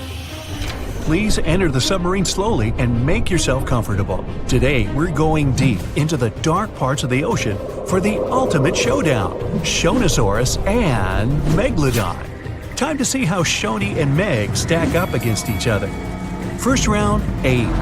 Look at Shoni, the largest marine reptile, coming out of nowhere. This marine reptile looks a bit tired since it traveled all night and got here all the way from the late Triassic period, about 215 million years ago. Back then, it was all dinosaurs, plus some crocodiles. Oh look, Meg got here on time too. She looks a bit more fresh and relaxed, probably because she's way younger than her contender. She started her dominance over the ocean 20 million years ago. Will she be able to stay on the throne after this duel? Meg went extinct about 2.5 million years ago, or at least we think she did. Only about 5% of the ocean has been explored, so spreading stories about an underwater giant shark is pretty easy. Who knows what's really hiding down there? Even though they're both extinct, dinosaurs like Shoni are way older. Meg's a baby compared to her. Sorry, Meg, 1 point goes to your older challenger. I bet Shoni's got some awesome stories to tell. Next round, length. Ah, good old Meg. She's the largest shark that ever lived on our planet, around 60 feet long. There aren't any full fossils of her to get a really accurate measurement. Scientists that study modern sharks can guess her length by her epic tooth size. Shoni was a little bit shorter, around 50 feet. She kind of looks like a bigger, bonier version of a dolphin. Dolphins can grow up to 13 feet long. Even the biggest dolphin, the orca, looks tiny. It's only 30 feet long. 1 point goes to Meg for being huge. And we're tied up at 1 apiece. Round 3, teeth. Meg was one of the greatest threats in the ocean with teeth similar to those of a modern white shark. Scary, symmetrical, triangular, insanely sharp, and up to 7 inches long. Meg had around 276 teeth in 5 rows. That sounds super scary, but some modern sharks have over 300 teeth. But they're not all ready for action. Some are fully grown, some are still growing up. Sharks' teeth are not that strong, so they fall out a lot, which is not that big a deal like it is for humans. They produce new teeth all the time, so they can replace the ones that get worn down. Get this, Meg probably worked her way through about 40,000 teeth over her lifetime. Shoni, unfortunately, won't be able to defend herself with teeth in this duel, because she doesn't have any. Researchers believe that younger Shonis had teeth because they needed some help getting food and fending off rivals. When they got bigger and older, they didn't need them anymore. Sorry, Shoni, this round isn't even close. Meg takes the lead 2-1. Next round, who can eat more? Scientists believe Meg ate around 2,500 pounds of food every day. Her teeth tell us she didn't exactly love the salad bar. With a mouth almost 10 feet wide, Meg had the most powerful bite of all animals on our planet. That way, she didn't have to be too picky. She could munch on bigger ocean animals like whales, giant turtles, seals, or any other marine mammal that got, too close. No wonder she weighed about 140,000 pounds. Because of her lack of teeth, Shoni preferred animals with softer bodies, like smaller fish, squids, that sort of stuff. We don't really know how much she ate every day, but with an approximate weight of around 60,000 pounds, she's heavier than 2 sperm whales or 3 elephants, but still peanuts compared to the mighty Meg. Good for you, Shoni. Keep up the good work with all that soft food. But unfortunately, Meg's eating up the points in this competition, 3-1. You don't really want to mess with someone who can eat a whole whale for breakfast. Round 5, looks. Scientists have reconstructed Meg to look like a bigger, just a little more dangerous version of a white shark. They were so similar that lots of people thought the white shark was Meg's great-great-great-grandkid. But the truth is that they're not related at all. Meg was the last member of a completely different lineage of sharks. She had a shorter nose and a flatter jaw that almost looked like it got squished somehow. Like the blue shark, she had really long pectoral fins to support her size and weight. Shoni looks like a tubby, bit quirky, and way bigger version of a dolphin. She has 4 flippers and a longer skull. And what's interesting is that she doesn't have a dorsal or sail fin. Shoni can't do any of those cool tricks and maneuvers that dolphins do. That part also probably doesn't help when she meets another hungry dinosaur. She can't dodge out of the way so easily. Still, Shoni's big enough not to have to worry about that kind of stuff. Step aside, Meg. Stop hogging the spotlight. We want to see more of this cute, funny dolphin-like creature. 1 point for Shoni. She's catching up 3-2. Round 6. Who has a cooler name? Shonisaurus means lizard from the Shoshone Mountains. Why? Because it's a lizard from the you get the picture. Cool name, huh? Megalodon, on the other hand, means large tooth. Yeah. Sorry, Meg, it's 1 point for Griffith. Wait a minute, wrong video. We're all tied up at 3-3. Round 7. Who traveled more? Just like modern sharks, Meg's skeleton isn't made of bone, it's made out of cartilage. That's the stuff your ear and nose are made out of. So, no matter how much you look for them, you're never going to find any of Meg's bones. Her only fossils are actually teeth, since they're made of dentin. In her 18 million years of existence, Meg traveled a lot. Her teeth have been found all over the globe. She even went on vacation to tropical and subtropical waters. But the one place she never went was to Antarctica. Shoni was a wanderer too. Her fossils were first found near Las Vegas. No, it's not what you think. She really wasn't all about the parties and shows. Vegas was all underwater back then. She too took long trips along the coast, visited different countries, enjoyed fancy seafood buffets all over the world. Pretty good life overall. Let's give Meg this one for making it to almost every continent. She leads 4-3. Round 8. Who was more popular? Seeing Shoni swim by could easily scare away other sea creatures. She's pretty big after all. But pretty soon, they'd see that this reptile wasn't that dangerous. Okay, squid, small fish, they weren't big fans. But medium-sized water creatures soon figured out they were too big for her, so they could be friends. Except for, the Kraken, a colossal squid and legendary sea monster with extremely powerful tentacles.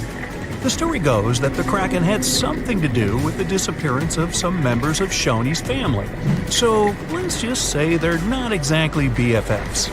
Meg, introvert, loner. She comes to the party and stays in the corner, not talking to anyone. And there weren't exactly a lot of animals lining up to ask her to dance. It'd probably be their last. When you're that high up in the food chain, you're never going to be too popular.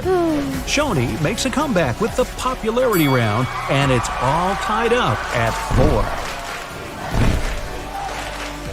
4. Well, that means both of our contestants are going to share the… Wait, Meg looks furious. You can see her gritting her teeth, getting ready to finish this contest once and for all. Shoni smiles peacefully. She's not used to big animals going after her, so she doesn't think Meg would actually do anything crazy, as long as the submarine doesn't get too close. Okay, wait, Shoni's swimming towards Meg. They're gonna go at it. No, Shoni's telling Meg she can have the prize. Wow, crisis averted. Meg does not like to lose. Shoni, you certainly deserve the Pacifist of the Pacific trophy. Uh-oh. Meg doesn't look too happy about that. Better strap in, guys. Here we go. In the left corner, Megalodon, considered the largest and most dangerous predator in the aquatic world. It has a reputation as a cold-blooded hunter who can break a fishing boat with one bite. We're gonna need a bigger boat. But what if he comes face-to-face with another giant water monster? In the right corner, Mosasaurus, an ancient dinosaur reptile which existed about 80 million years ago on the vast Atlantic Ocean. Their diet was large fish, giant turtles, other mosasauruses, and even birds. So glad I'm not on the menu, ha ha! But to find out if this reptile can defeat the most massive shark that ever existed, we'll compare these monsters in several categories. Let's start with size. Megalodon became extinct 3 million years ago, but is still considered the largest and most dangerous predator in the ocean. We can only guess at the real size of Megalodon. The only remains found of this giant shark are teeth and vertebrae. Kinda sounds like my grandma. She used to leave her teeth everywhere. But with the help of calculations and computer modeling, scientists have concluded that Megalodon's length could be about 50 feet. It's like a New York City subway car, except it won't try to eat you. Now let's have a look at the right corner. The size of the Mosasaurus also remains a subject of discussion, but it's believed that the average length of this monster was about 36 feet. That's the size of a school bus. But in 2016, scientists found the largest Mosasaurus ever. Its length was 59 feet. Compare this to the tallest person ever, 8 feet. Mosasaurus was 7 times larger. Hey, nice job on the quick math. The first win goes to the Mosasaurus, 1-0 in favor of the ancient reptile. The next category is weight. Let's start with the fighter in the left corner. The most enormous individuals of the Megalodon species had an incredible weight from 27 to 59 tons. This is more than the weight of an empty Boeing 737, without the snacks and beverages. Although the Mosasaurus is longer, its weight isn't that much because of its body shape. Adult species could reach 14 tons, which is half the weight of a megalodon. For comparison, an adult blue whale can weigh up to 100 tons or even more. But whales are not the peak predators like Megalodon and Mosasaurus. In this category, Megalodon wins and gets its first point. It's now 1-1. Let's move on to the next category, speed and agility. Megalodon wasn't the fastest fish on Earth. He could reach a speed of about 11 miles per hour. For example, the quickest sea creature is the sailfish. It can swim 68 miles per hour. But this didn't prevent Megalodon from becoming the top predator in the aquatic world. The average person only swims at a speed of 2 miles per hour. But the Achilles heel of Megalodon is agility and maneuverability. In fact, Meg is a 50-ton truck, so he can't turn and change direction quickly. If he's going to attack, he has only one chance to hit, because if he has to go for a second lap, his prey will have the opportunity to scoot. The exact speed with which Mosasaurus could swim is unknown, but scientists think he borrowed his swimming style from the eel. He would push off with his tail and steer with small side fins. This provided him with incredible maneuverability. In theory, this could help him jump out of the water, just like a scene from Jurassic World. But to know the exact speed with which Mosasaurus could swim, we need to find more remains of this ancient reptile. Right now, the point in the speed and maneuverability category goes to Megalodon. 2-1 in favor of the biggest shark of all time. Our next category is fighting instruments. First, we'll look at Megalodon's arsenal, his giant teeth. They were extremely sharp because of their triangular shape, and they reach 7 inches long. Megalodon's teeth are considered to be the largest that ever existed, and it had 250 of them.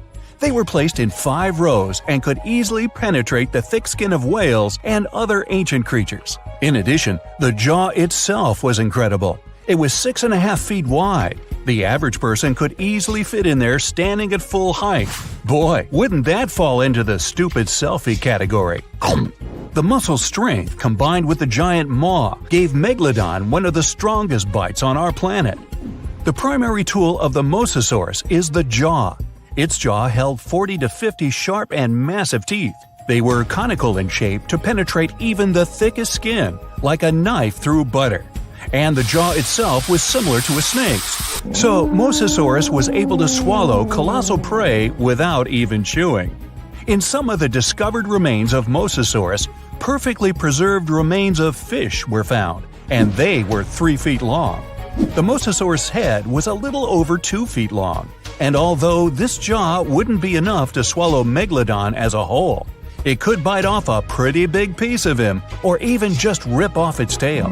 For this ultimate combat tool, the Mosasaurus gets the point. The score is tied 2-2. The last category is combat skills. Although Megalodon has a giant mass and sharp teeth, he reached the top of the food chain for another reason – intelligence. Scientists found many remains of whales with scars from Megalodon's teeth. These findings have helped to understand the hunting tactics of this giant shark. It turned out that Meg could find weaknesses in other marine creatures and knew where their vital organs were located. Other remains had many fractures. Apparently, the victim had experienced Megalodon's 50-ton ram. It could easily have broken through concrete walls. The whales didn't stand a chance. With the help of strategy and tactics, Megalodon could have handled prey much bigger than himself. He could attack the whale's tail and fins until he was completely immobilized. And then, when the victim was defenseless, well, like they say, dinner is served. Unlike sharks that love to ambush, Mosasauruses were quite aggressive. Scientists found many remains of the Mosasauruses with traces of teeth marks from their own species. Whether they fought for food or territory is unknown, but we know for sure that their fights were brutal. The remains had many fractures, but they didn't ram their victims. No, they grabbed its head and actively bit and struggled, breaking its bones. Such a technique is used by modern crocodiles. Also, the mosasauruses had excellent vision, which gave them a chance to see the victim from afar and attack unexpectedly. Before we move on to the fight, a bonus round: Audience Sympathy Prize. Megalodon has appeared in many different movies, TV series, and comics, and each of its appearances has inspired fear in the audience. He really has a reputation as an ideal predator, and I would bet my money on him. Mosasaurus, on the other hand, doesn't have many appearances in popular culture, but the scene where he eats a great white shark in one bite surprised spectators around the world. So this dinosaur has the potential to become a star. This, of course, doesn't affect the outcome of the fight.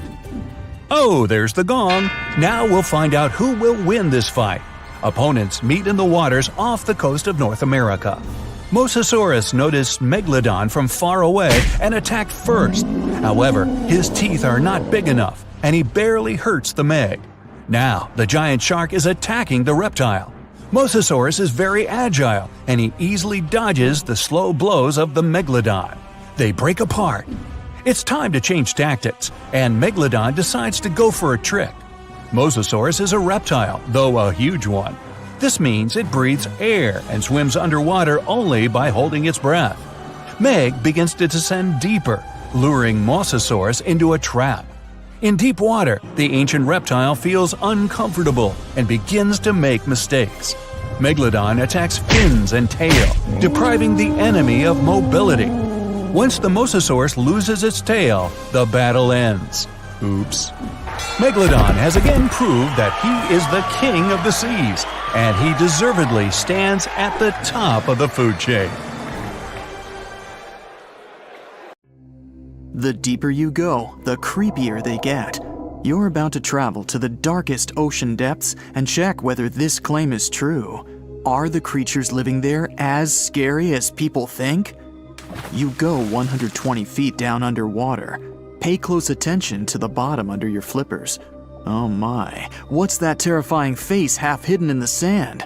That's the northern stargazer. You can meet this fish in the eastern United States. It buries itself in the sand until unsuspecting prey gets near. Then, the nightmarish creature electrically shocks the poor animal and dines on it. You are moving deeper to 240 feet under the surface. That's where you spot a colorful, puffy creature, no more than 1 foot long. It's the sarcastic fringehead. At first, the fish seems to be harmless. Only unless it's provoked. When this animal is agitated, it opens its huge mouth to fend off predators. This defense tactic is a sight to behold, both surprising and frightening. Luckily, the fish is no threat to people whatsoever. The creature you see next can comfortably live in shallow waters, but you meet it at a depth of 900 feet. You don't even need to wonder why the animal's called the Game of Thrones brittle star. Unlike starfish that slowly crawl across the seabed, this creature moves fast. It wriggles its long, flexible arms to get from point A to point B. Its body is protected by a hard calcium carbonate shell. Also called snake stars, these creatures are tiny and easily fit in nooks, cracks, and small crevices in rocks. At a much greater depth of 2,000 feet, you come across the giant squid. For a long time, it was thought to be a creature from legends rather than a real animal. The giant squid was first caught on camera in 2001, and it's exactly as big as its name implies. The creature's eyeballs are the size of soccer balls, and the squid itself can weigh up to 600 pounds. Almost 3,000 feet below the surface, you get spooked by another creepy-looking animal. It's somewhat red and rather small, no longer than 1 foot long. As you approach the creature, it looks rather docile, or maybe just indifferent. The vampire squid, that's the animal's name, looks like an umbrella with tentacles. It doesn't even produce ink, so you leave it alone. Soon after that, at a depth of 3,200 feet, you meet the cookie cutter shark. This creature is a parasite. It attaches itself to big fishes, dolphins, whales, and sometimes even people. Then, using its neatly arranged serrated teeth, it gouges out cookie-sized pieces of meat. This nasty glowing animal doesn't grow larger than 20 inches and lives in the ocean twilight zone. At a depth of 3,300 feet, the light becomes a rare and valuable thing.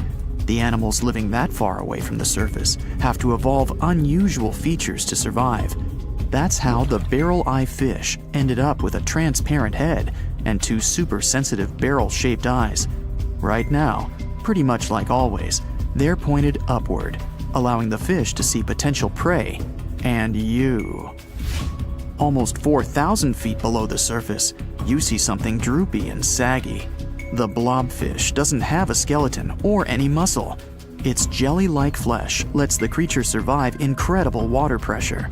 Despite its appearance, the blobfish is an ambush predator. It usually lies very still on the bottom, waiting for unsuspecting prey to swim by. You go a bit deeper and spot a creature that looks particularly ghastly. The goblin shark senses prey with its snout. The creature's terrifying jaws are attached to elastic ligaments. When some animal comes too close, the shark catapults its mouth forward to catch it. If your mouth could do the same, you would be able to eat things dangling 7 inches away from your face. Even deeper than that, at 5,000 feet, you notice another member of the shark family. The frilled shark looks like an overgrown eel, but its gills are lined with red fringe at the edges, hence the name. The creature's horrifying mouth has 25 rows of razor-sharp backward-facing teeth, 300 in total. The shark prefers to hover in the water, waiting for its prey to come closer. Then, it charges at it like a snake. Suddenly, you see something glow brightly like an electric bulb. But after coming closer, you recoil in horror. The creature looks like an upgraded eel equipped with oversized teeth. That's the deep-sea dragonfish that can live at a depth of 6,000 feet. Chemical processes going on inside the fish's body produce an eerie red glow. This glow is used to communicate with other fish. At the same depth, you meet another deep-sea inhabitant. Its most prominent feature is its huge mouth. Thanks to it, the gulper eel can swallow its prey whole. Its stomach can expand to a terrifying size when it needs to fit something large. At a depth of 6,600 feet, you come across an angry-looking creature with a fishing rod over its head. It's the deep-sea anglerfish. The animal has an unusual dorsal spine, even though it's worn only by females. It protrudes above their mouth and has a lure on its tip, some luminous flesh that baits prey.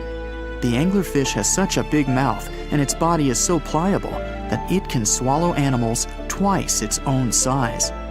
You're 7,000 feet down when you see another fish that's glowing in the dark. The black dragonfish is a sly creature. It has its light-producing organs arranged along its belly.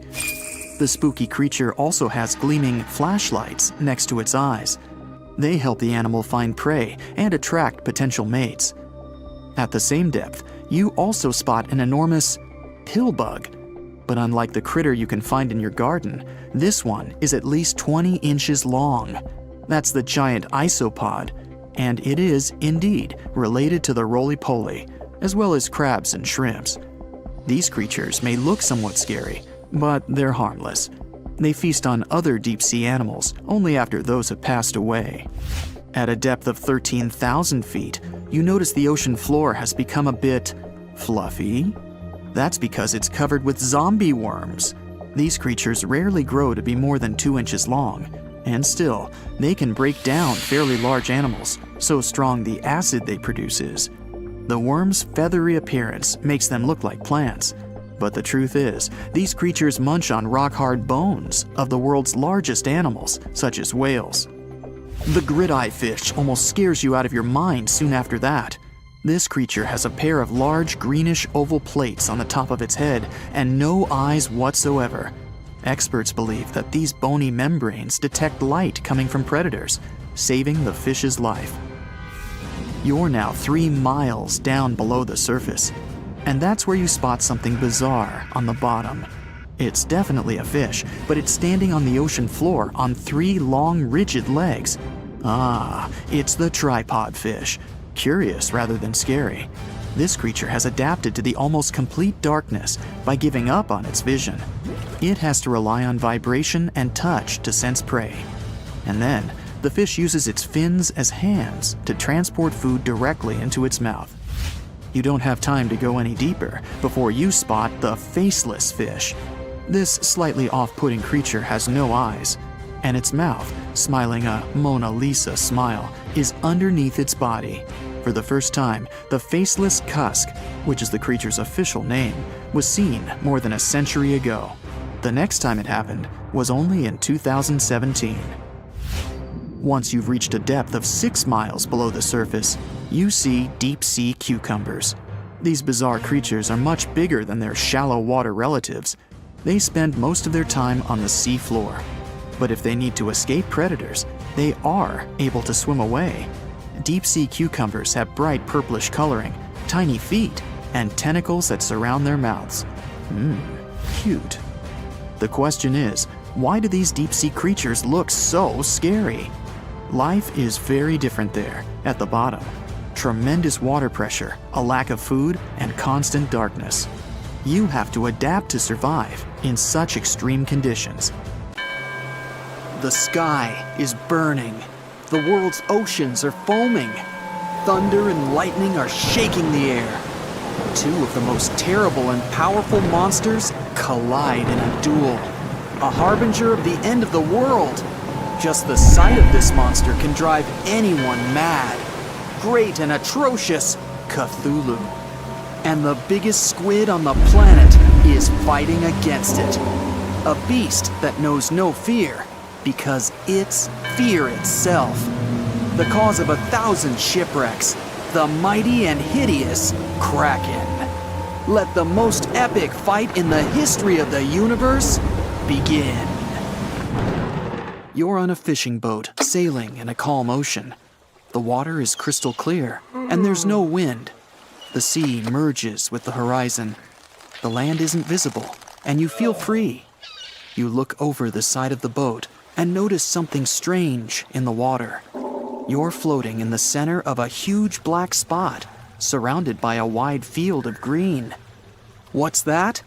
Oil spilled into the water that took on such a strange hue? Then why is it so perfectly round? Suddenly, you realize what it is, and the blood freezes in your veins. The black circle is the pupil in the center of a huge green eye. The thing that's looking right at you from the water right now is so big that your ship looks like a speck next to it. It's the Kraken. But don't worry, the monster isn't interested in a small prey like you. The Kraken has been sinking ships for centuries and never met any decent resistance. There are thousands of boats lying on the sea floor, but what's the point? The Kraken longs for a real challenge, but can't find it. The largest mammal on Earth is the blue whale, which is no more than a pet goldfish for the Kraken. Even a megalodon could easily lose to the tentacled beast in battle. Maybe look for some great monster on the bottom of the Mariana Trench? No, the pressure is too high, and there's almost nothing living there. But then, the Kraken has an idea. It goes to the most remote place on Earth, a place rarely visited and poorly explored. This place is called Point Nemo. Here, deep below the ocean surface, lies the ancient city of Relia, built long before the appearance of humans. And amidst the slumbering ruins, the huge and powerful Cthulhu is dreaming. This ancient demigod has been resting here for hundreds of millennia. All this time, Cthulhu has been waiting for its hour to wreak havoc on Earth. It's sleeping, but even in its dreams, Cthulhu communicates with members of its very own cult following. It uses telepathy to get into their minds and make them do atrocious things. But all of a sudden, Cthulhu's slumber is interrupted. Who dares wake it so rudely?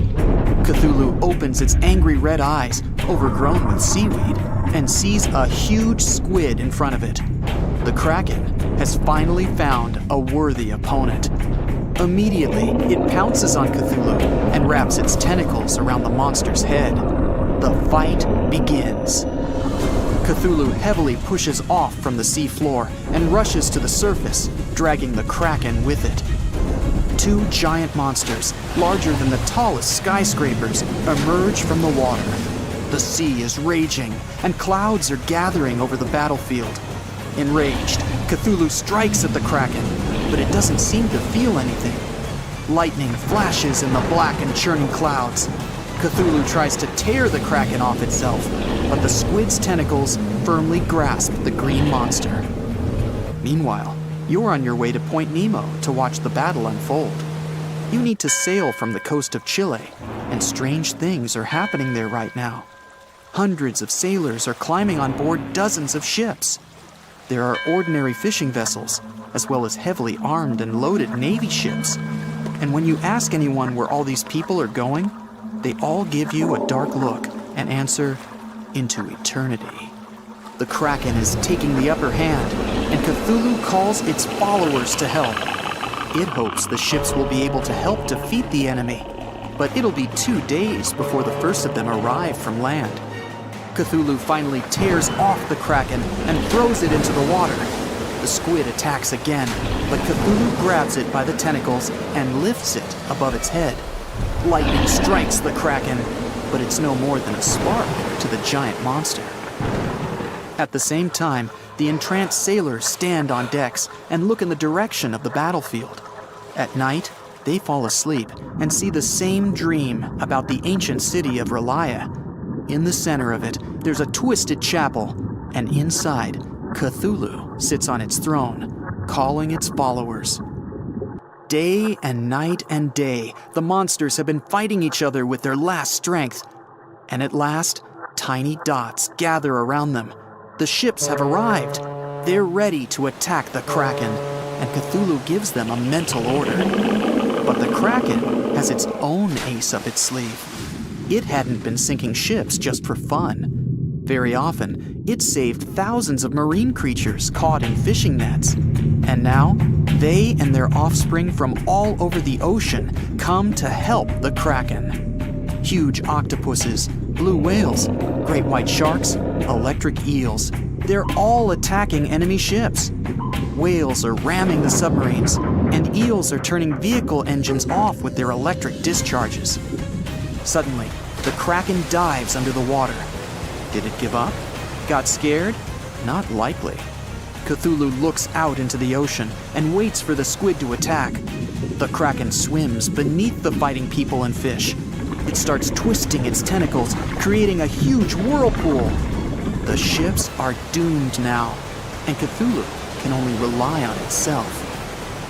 The Kraken is a powerful creature, but it's an animal after all, while Cthulhu is incredibly intelligent, albeit malevolent. It understands that the Kraken is a sea monster and can be defeated once on land. Cthulhu's roar shakes the skies. Lightning bolts strike the ocean. The water is boiling.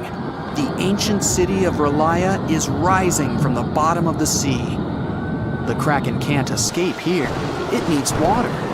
The squid fights Cthulhu with the last of its strength, but without its element, it quickly loses. Cthulhu is victorious. Now, being woken, it's going to destroy the rest of the world, as was foretold. But the fight couldn't have gone unnoticed. Thanks to satellite data, the world already knows what's happened, and a plan has been devised to put down the ancient monster in case it wins. Fighter jets enter the scene and attack Cthulhu. The monster raises its arms to the sky. Clouds are gathering around it. An electric discharge sparkles in the clouds, and electricity disappears within a few hundred miles, including the electronics on board the jets. They're falling down into the water. There's no way to defeat the mythic beast. But what is it? Satellites are suddenly falling from the sky in dozens. Cthulhu didn't know that Point Nemo is the dumping ground for space debris. Since this is the farthest point from Earth, it's safe to drop idle satellites here. Right now, Hundreds of them are falling on the ancient city and bombarding the monster. Disoriented by the sudden assault, Cthulhu retreats back underwater along with its city. Then and there, it decides to go back to sleep for another 1,000 years and wait for a perfect moment to ruin the world. Cthulhu's mind-controlling ability made all the witnesses of the battle forget what they saw. Humanity is again unaware of the dangers from the depths. Cthulhu doesn't want people to be ready for its awakening. If you enter these coordinates in the GPS, you'll see where Point Nemo is. In 1997, oceanographers recorded a mysterious sound from the depths of the sea. It was called the bloop and can be easily found on the internet. This event led many people to believe in the existence of Cthulhu.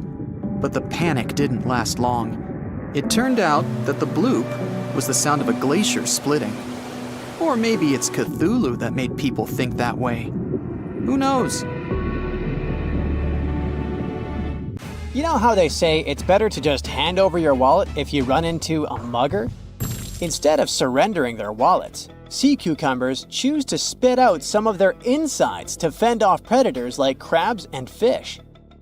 It's a natural defense mechanism for them, and they quickly grow those organs back in just a few days, thanks to special cells inside their bodies.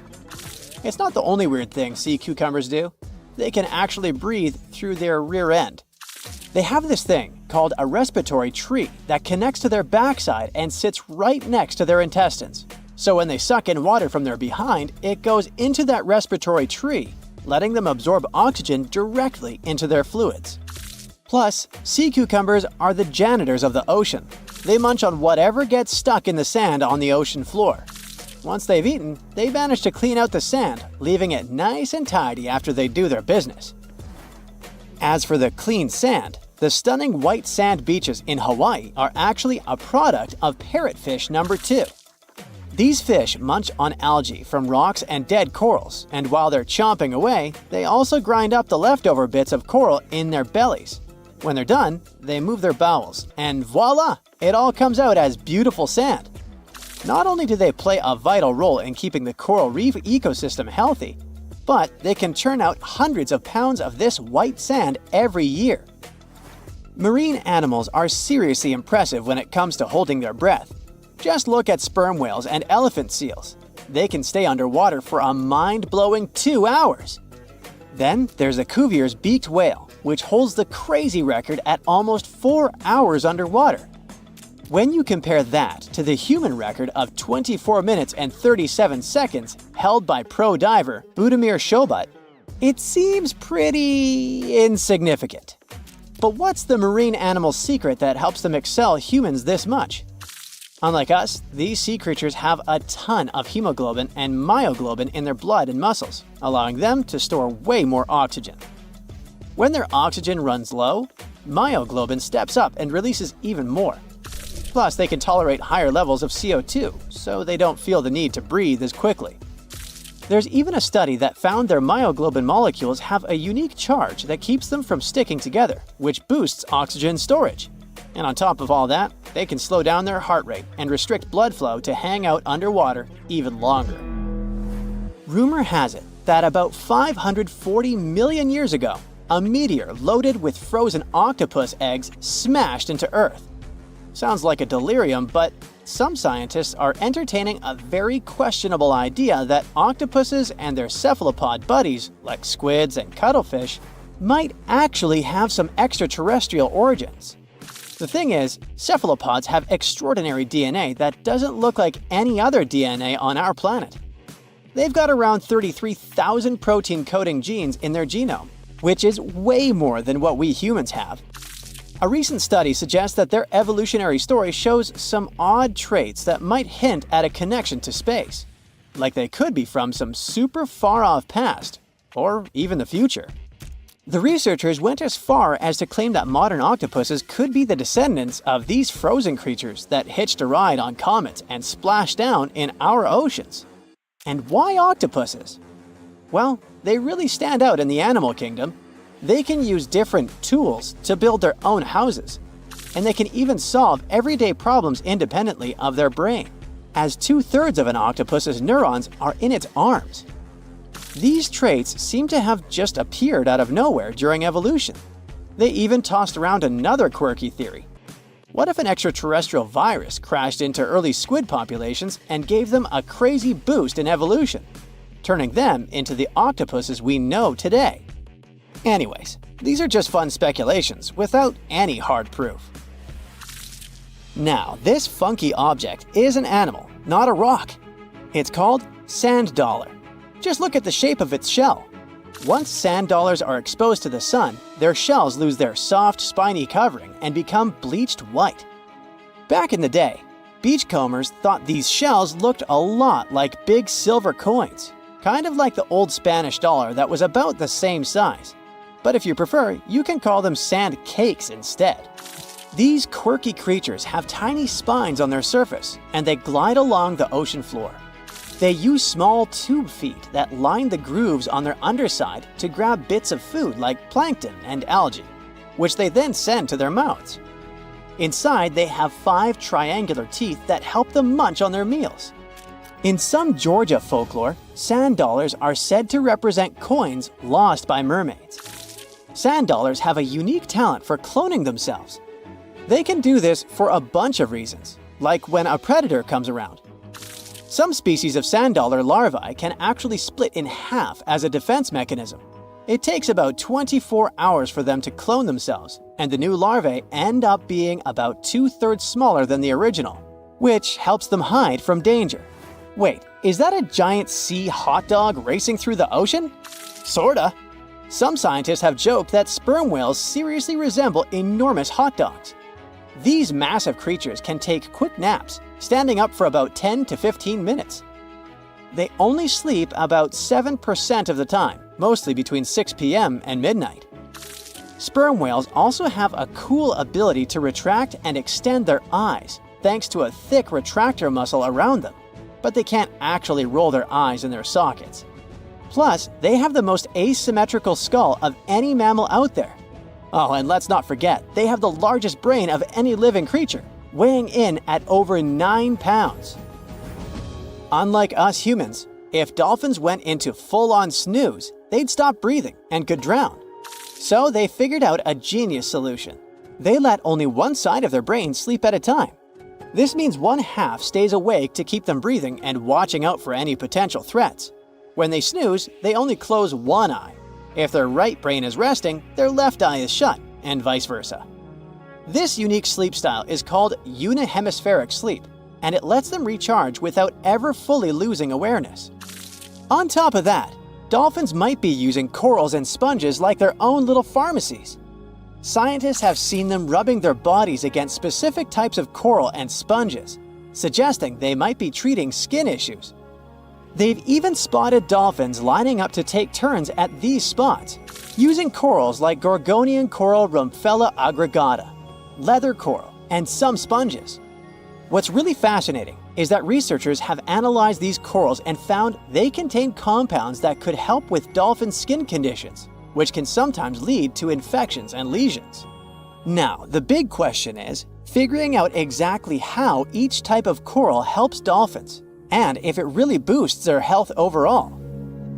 Sea urchins aren't exactly the Usain Bolts of the ocean. They move slowly by crawling with their tube feet and occasionally give themselves a little push with their spines. These little guys have just 5 teeth, which they use like a beak to scrape algae off rocks, which I'm pretty sure is the ocean's version of an all-you-can-eat buffet. But since all that scraping wears their teeth down, they're in a never-ending dental replacement program.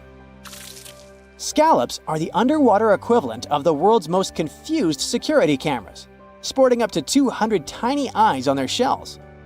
These eyes are high-tech. They can even adjust their pupils to light. Instead of working like ours, scallop eyes have a unique setup. Light goes through a pupil, lens, 2 retinas, and then hits a mirror made of guanine crystals that reflects it back. Scientists were puzzled about how they see since their main retina often gets blurry light. But it turns out, scallops can change their pupil size by about 50%. Just don't expect them to do it in a hurry, as it takes a few minutes. Now here's something really neat about orcas. They're expert hunters and they do it in groups called pods. A pod can consist of up to 40 orcas, forming a very effective hunting team. Interestingly, there are distinct types of pods: resident and transient. Resident pods are more into fish, while transient pods have a taste for marine mammals. But no matter what type of pod they belong to, all orcas have one thing in common: they are master collaborators.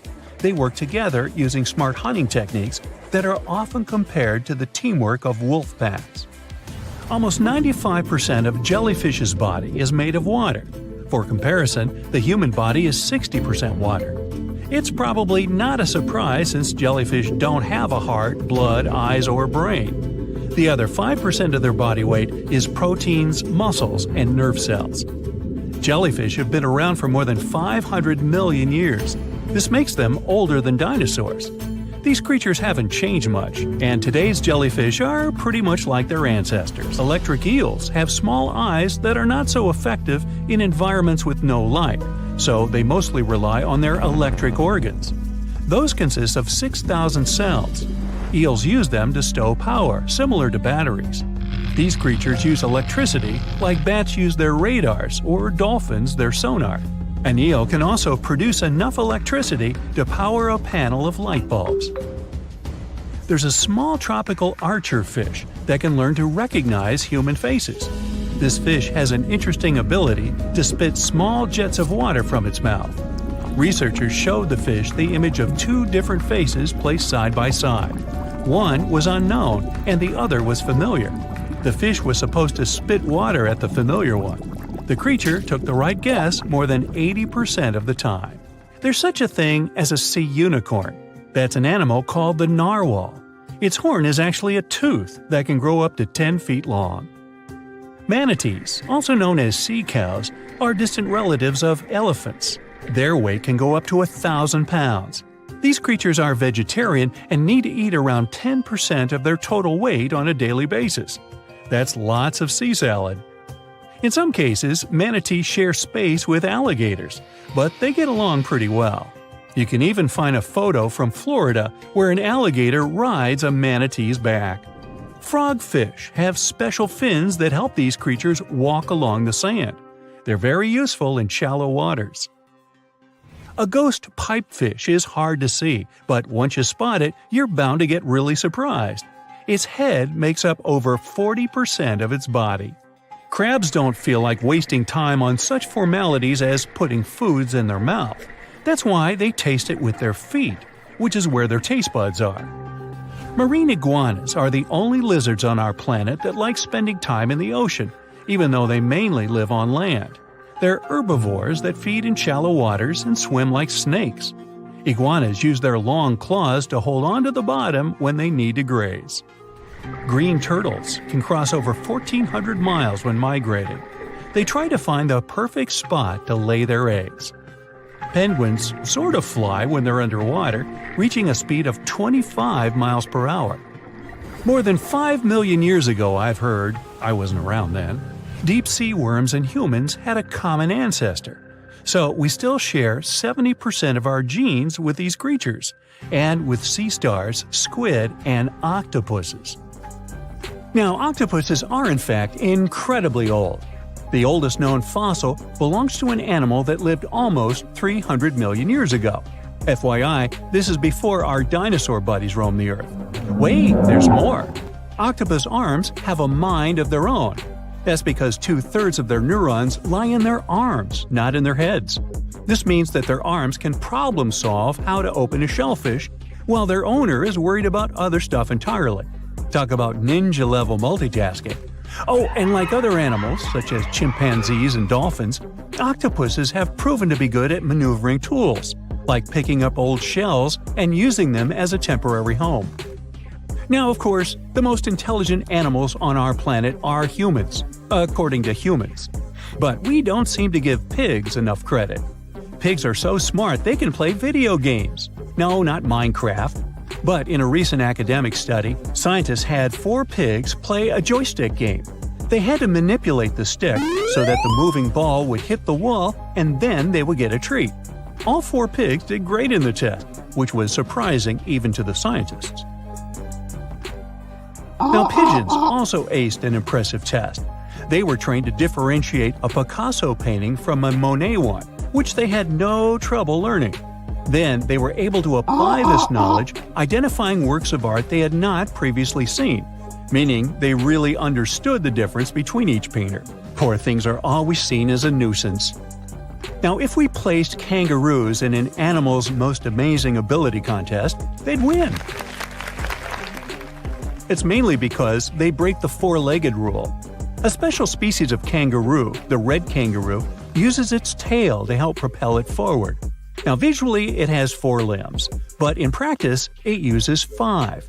They're biologically built to use their tail as a 5th limb, since it's packed with articulated vertebrae and thick muscles. Of course, it had to be an Australian animal.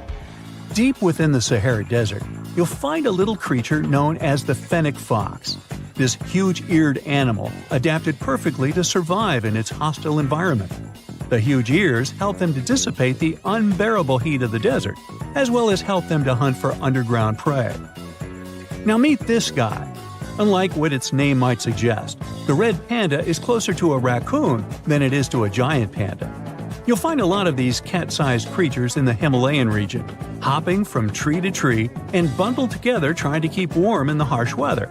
They're gentle and friendly like their big panda cousins, and occasionally enjoy eating some bamboo sticks. And then there are bees. Compared to humans, bees' brains are the size of pinheads, yet they are capable of astounding things. Let's say a bee is running low on energy after a long search flight. This bee desperately needs a drop of honey in order to continue flying, but smartly enough, she doesn't need to go back to the hive to recharge. She can ask a fellow beehive mate for a drop of honey directly from this other bee's stomach and continue flying. This type of decentralized system allows them to build highly effective societies, one that bees don't need to push the queues in front of the honey cells, for example. Every year in the winter, great white sharks that live along the California coastline disappear. It feels as if they take a vacation for 30 to 40 days. The animals go to a point halfway between Hawaii and Mexico. They might do it to get some food, relax, or hang out with their buddies from other areas. The spot is now called the Whale Shark Cafe. Some types of sharks, like makos, whale sharks, or white sharks, breathe in a very specific way. It requires them to swim all the time. They also need to move quickly and with their mouth open. This way, the oxygen can enter and reach their gills. Sea sponges are some of the most primitive animals. They're immobile, don't have a mouth, eyes, bones, brain, heart, lungs, or any other organ whatsoever. And still, they're alive. There's such a thing as a sea unicorn. That's an animal called the narwhal. Its horn is actually a tooth that can grow up to 10 feet long. Manatees, also known as sea cows, are distant relatives of elephants. Their weight can go up to 1,000 pounds. These creatures are vegetarian and need to eat around 10% of their total weight on a daily basis. That's lots of sea salad. In some cases, manatees share space with alligators, but they get along pretty well. You can even find a photo from Florida where an alligator rides a manatee's back. Frogfish have special fins that help these creatures walk along the sand. They're very useful in shallow waters. A ghost pipefish is hard to see, but once you spot it, you're bound to get really surprised.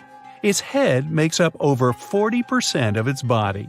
Crabs don't feel like wasting time on such formalities as putting foods in their mouth. That's why they taste it with their feet, which is where their taste buds are. Marine iguanas are the only lizards on our planet that like spending time in the ocean, even though they mainly live on land.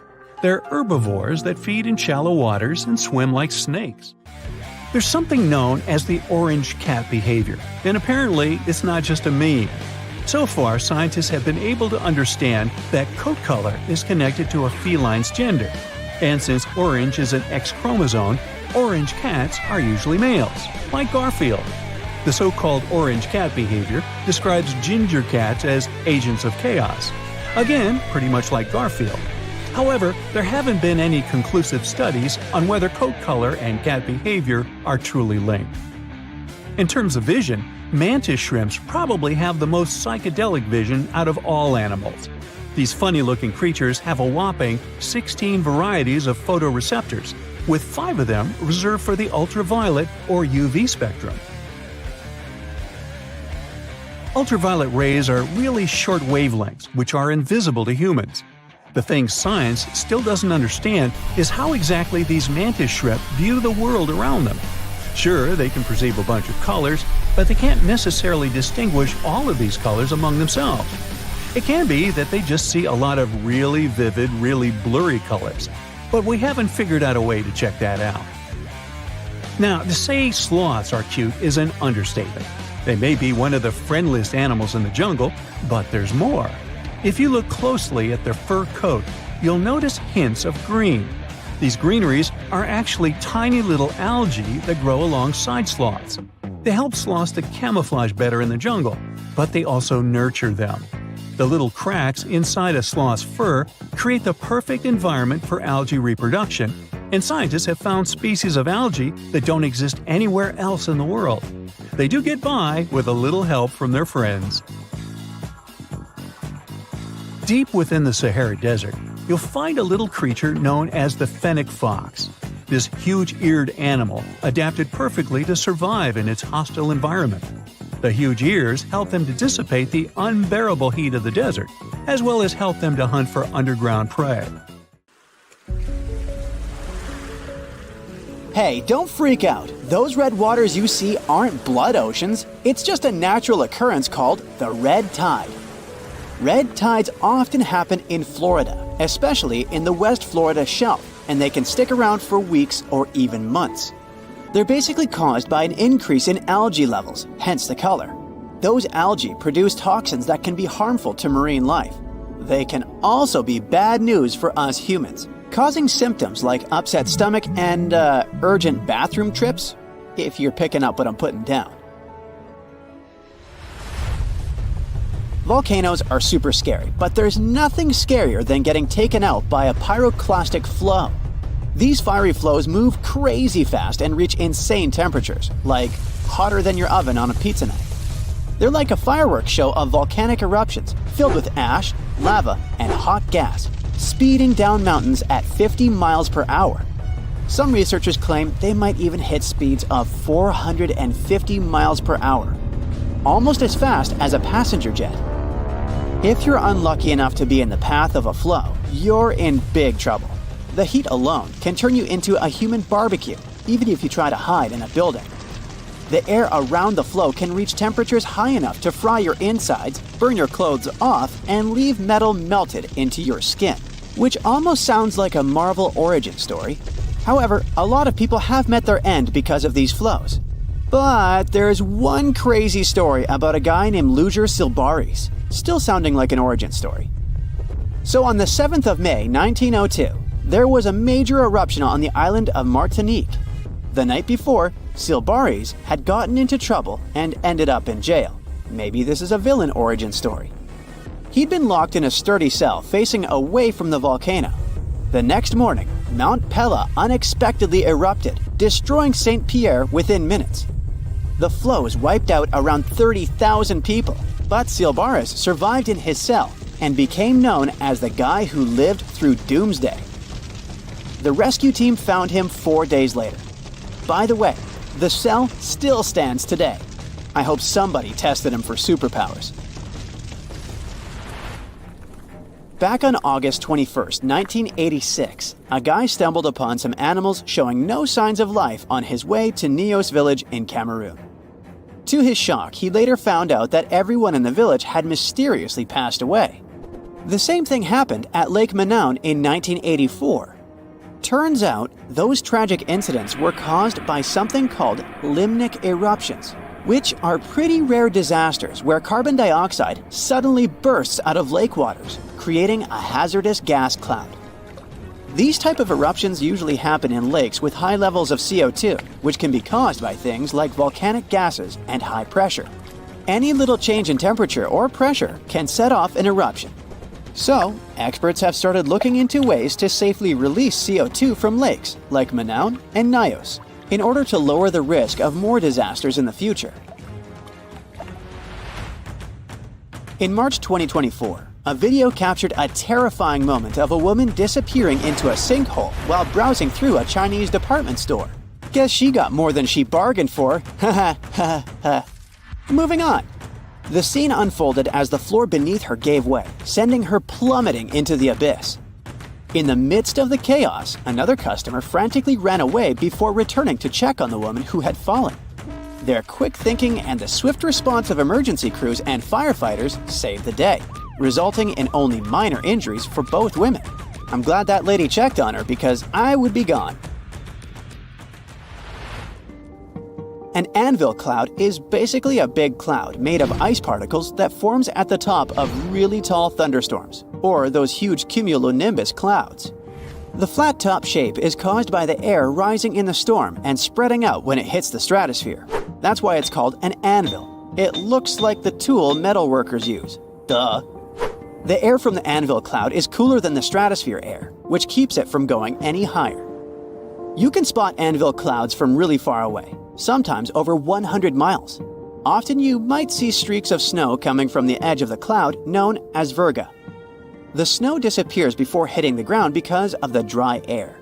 If you notice clouds poking through the flat top or bubbling up, it's an overshooting top, a sign of a super strong storm. Anvils are known for producing dangerous lightning. Normally, lightning comes from the bottom of a storm, but anvil clouds can produce really powerful lightning from the top. This lightning can strike out of nowhere, even from up to 30 miles away. So keep an eye on those anvil clouds if you see one forming nearby. Lahars are no joke. They're basically fast-moving, super dangerous streams of rock, ash, and water that come down the slopes of volcanoes. It's important for everyone to be aware of them. Scientists, policymakers, and even us regular folks. By understanding how lahars work and their potential impact, we can try to stay safe when volcanoes start acting up. Saving lives during natural disasters is the name of the game. There are two main types of lahars: debris lahars and mudflow lahars. Debris lahars are full of solid stuff like rocks and ash, while mudflow lahars are more waterlogged and sludgy. Lahars can be triggered by the rapid melting of snow or ice, heavy rain falling on loose volcanic material, or even a crater-like eruption. The volcano's characteristics and presence of water are key factors in how lahars form and move downhill. When lahars come barreling down mountains at speeds of up to 120 miles per hour, carrying loads of debris, it's a recipe for disaster. Unless you have a surfboard, but I doubt you'll have a surfboard on a volcano. Just saying. Also, it won't work. Going to the beach for a sunny vacation is the best. There's nothing like basking in the sun, feeling sand between your toes, and hearing waves crash against the shore. But even though it's all relaxing and picture perfect, always keep an eye on the water and never turn your back on the ocean. You may know about rip currents and tides, but have you ever heard of square waves? It's a real thing, and it can be pretty scary. Square waves, also known as cross seas, happen when two swells meet, forming a unique square pattern that looks like a checkerboard.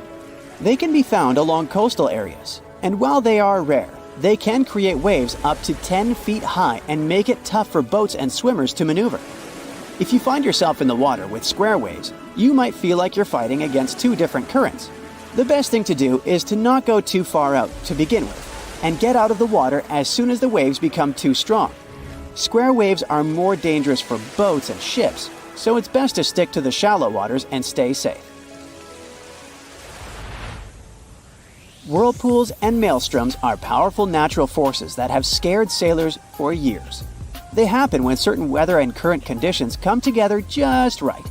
Most of them are safe if you stay away, but let's see what they really are and how they form. A whirlpool is basically water that starts spinning when two currents meet, or one current hits something solid like a wall. They can be big or small, depending on the speed of the water and waves.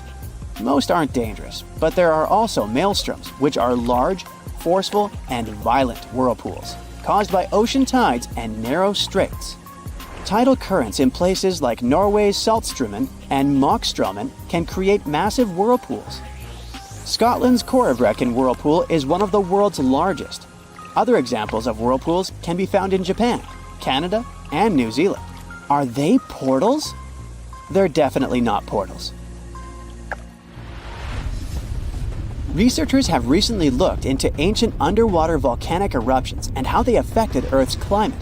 They studied materials from Bronze Age eruptions to learn more about their scale, dangers, and impact on climate. For example, one eruption about 3,600 years ago in the Aegean Sea caused chaos in Santorini.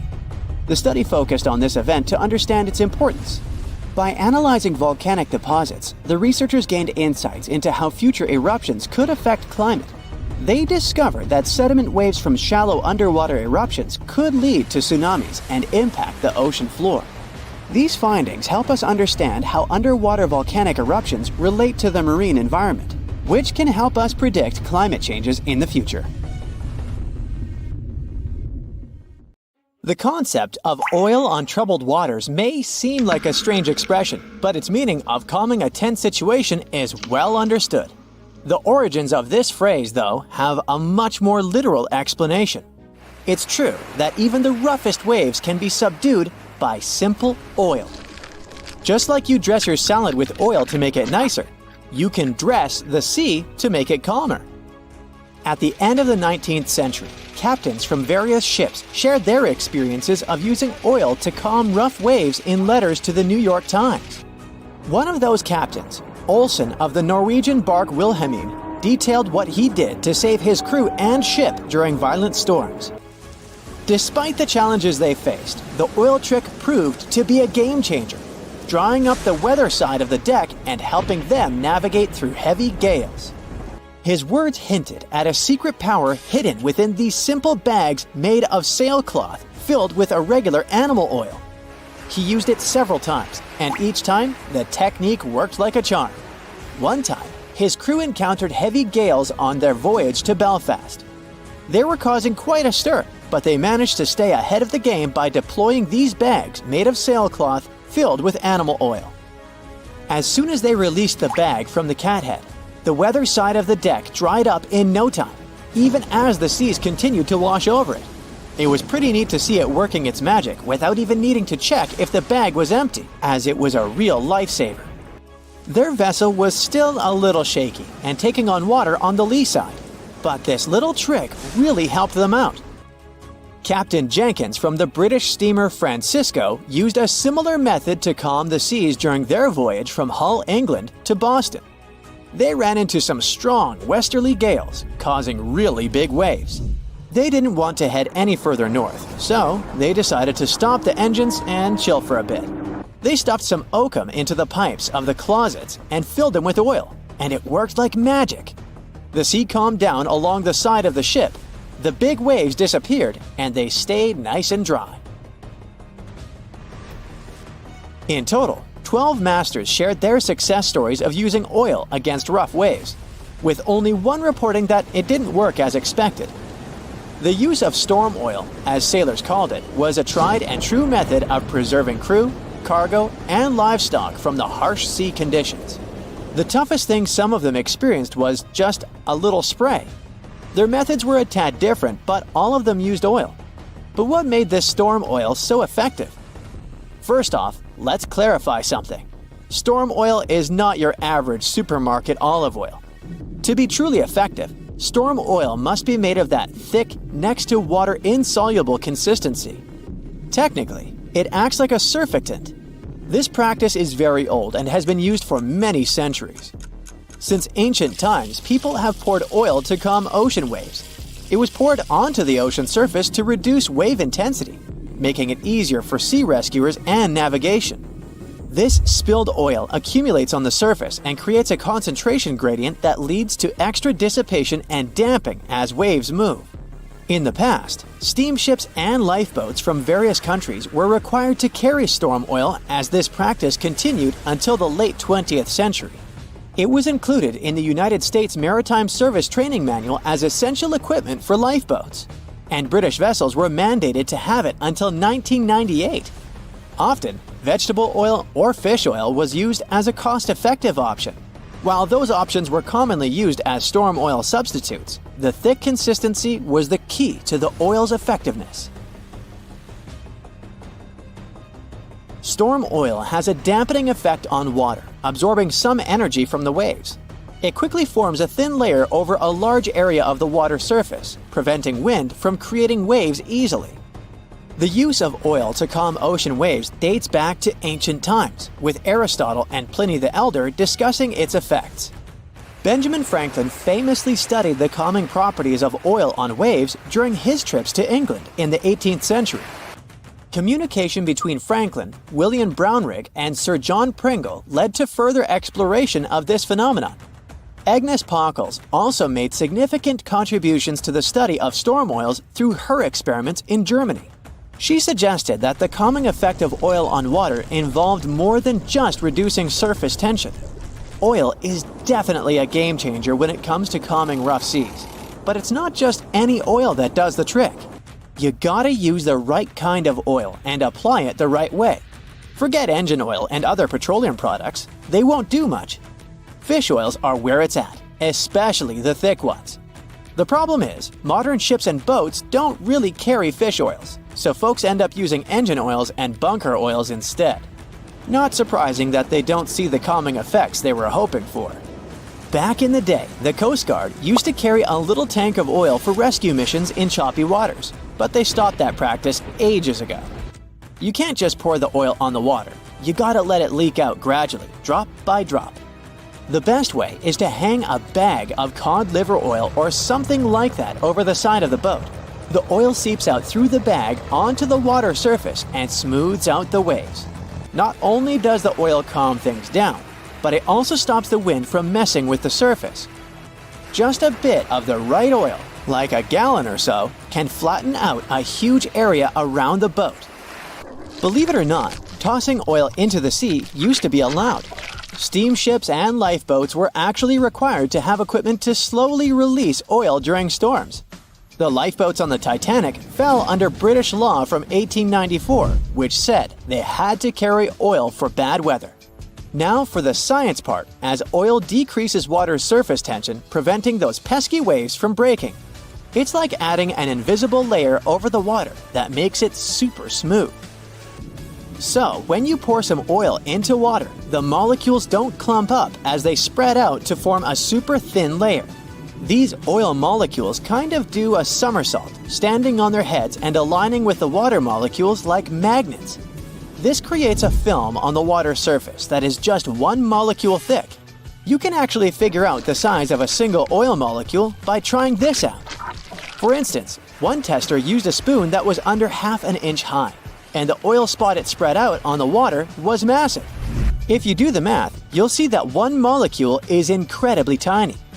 Usually, wind creates waves by moving the surface of the water, but a layer of oil molecules acts as a barrier, stopping the wind from making waves and just pushing the oil around instead. This pretty cool trick has been used by all sorts of people throughout history for different reasons.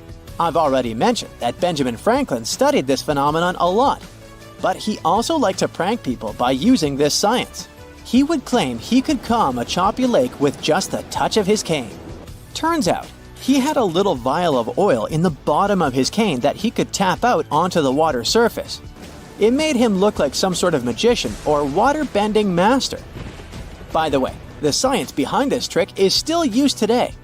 By putting a thin film of oil or smaller molecules like magnesium fluoride on glass, you can create invisible glass that reduces glare and reflection. This type of glass is used in smartphones, tablets, laptops, and glasses. Oh wow, there's a hole in the bottom of the ocean! It seems that the ocean has a leak. But it's not like a leak you would expect, where water is flowing out. It's more like a spring since water is flowing in, not out. This unique leak is something we know as Pythia's oasis. A grad student was the one who accidentally discovered it. He noticed bubbles that were rising to the surface. Normally, bubbles in the ocean tell us there might be some hydrothermal vents, which are hotspots for some pretty cool things. These vents are actually like hot springs on the seafloor, but instead of bubbling with warm water, they release a fluid that has been superheated in the crust of our planet. When seawater seeps into these cracks and travels deep into the crust, it comes into contact with the extremely hot mantle. This heats seawater to very high temperatures, and as it moves back up towards the surface, it carries dissolved gases and minerals. When the hot fluid shoots out of the vents, it mixes with the surrounding seawater and quickly cools down. Just a short distance away from the vent, the temperature can drop to a comfortable 68 degrees Fahrenheit or so, which is, as it seems, exactly what some creatures like. And there are some real weirdos living down there in the darkness, like ghostly fish, giant red-tipped tube worms, and a unique type of shrimp with eyes on their back. And some of them, like tube worms and bacteria, rely on the chemicals and minerals released by the vents to survive in harsh conditions. But in this case, the bubbling water didn't come from a hydrothermal vent. It was there because of a spring, and that's a bit more concerning. You see, the water in this reservoir needs to stay where it is. If too much of it seeps out, there could be some serious consequences, especially for the surrounding area. You can see this unusual leak along the Cascadia subduction zone, which is a massive fault line off the Pacific Northwest coast. It's a place where two pretty big plates that make up Earth's crust come together and slide along each other. The water from Pythia's oasis kinda acts as a lubricant between these plates. You can think of the fault zone as an air hockey table. When the fluid pressure is high, it's like you've turned the air on. That means the friction between the plates is reduced, which allows the plates to move. But if the fluid pressure is lower, the two plates can lock together, which then leads to the buildup of stress. Not that they'll feel bad. In the context of tectonic plates, stress is some pressure or force that can cause deformation. And if this stress starts to build up, at some point, it's gotta go somewhere. When it's too much, it can trigger earthquakes, and most likely, not small ones.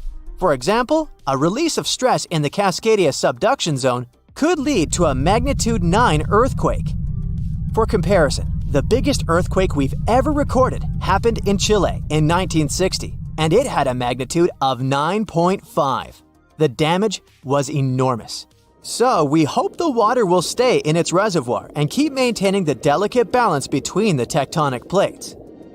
We've explored only 5% of the ocean. Who knows how many cool things are there at the bottom, waiting to be found? For example, check out these mysterious holes scientists have stumbled upon in the depths of the Atlantic Ocean, near the Azores.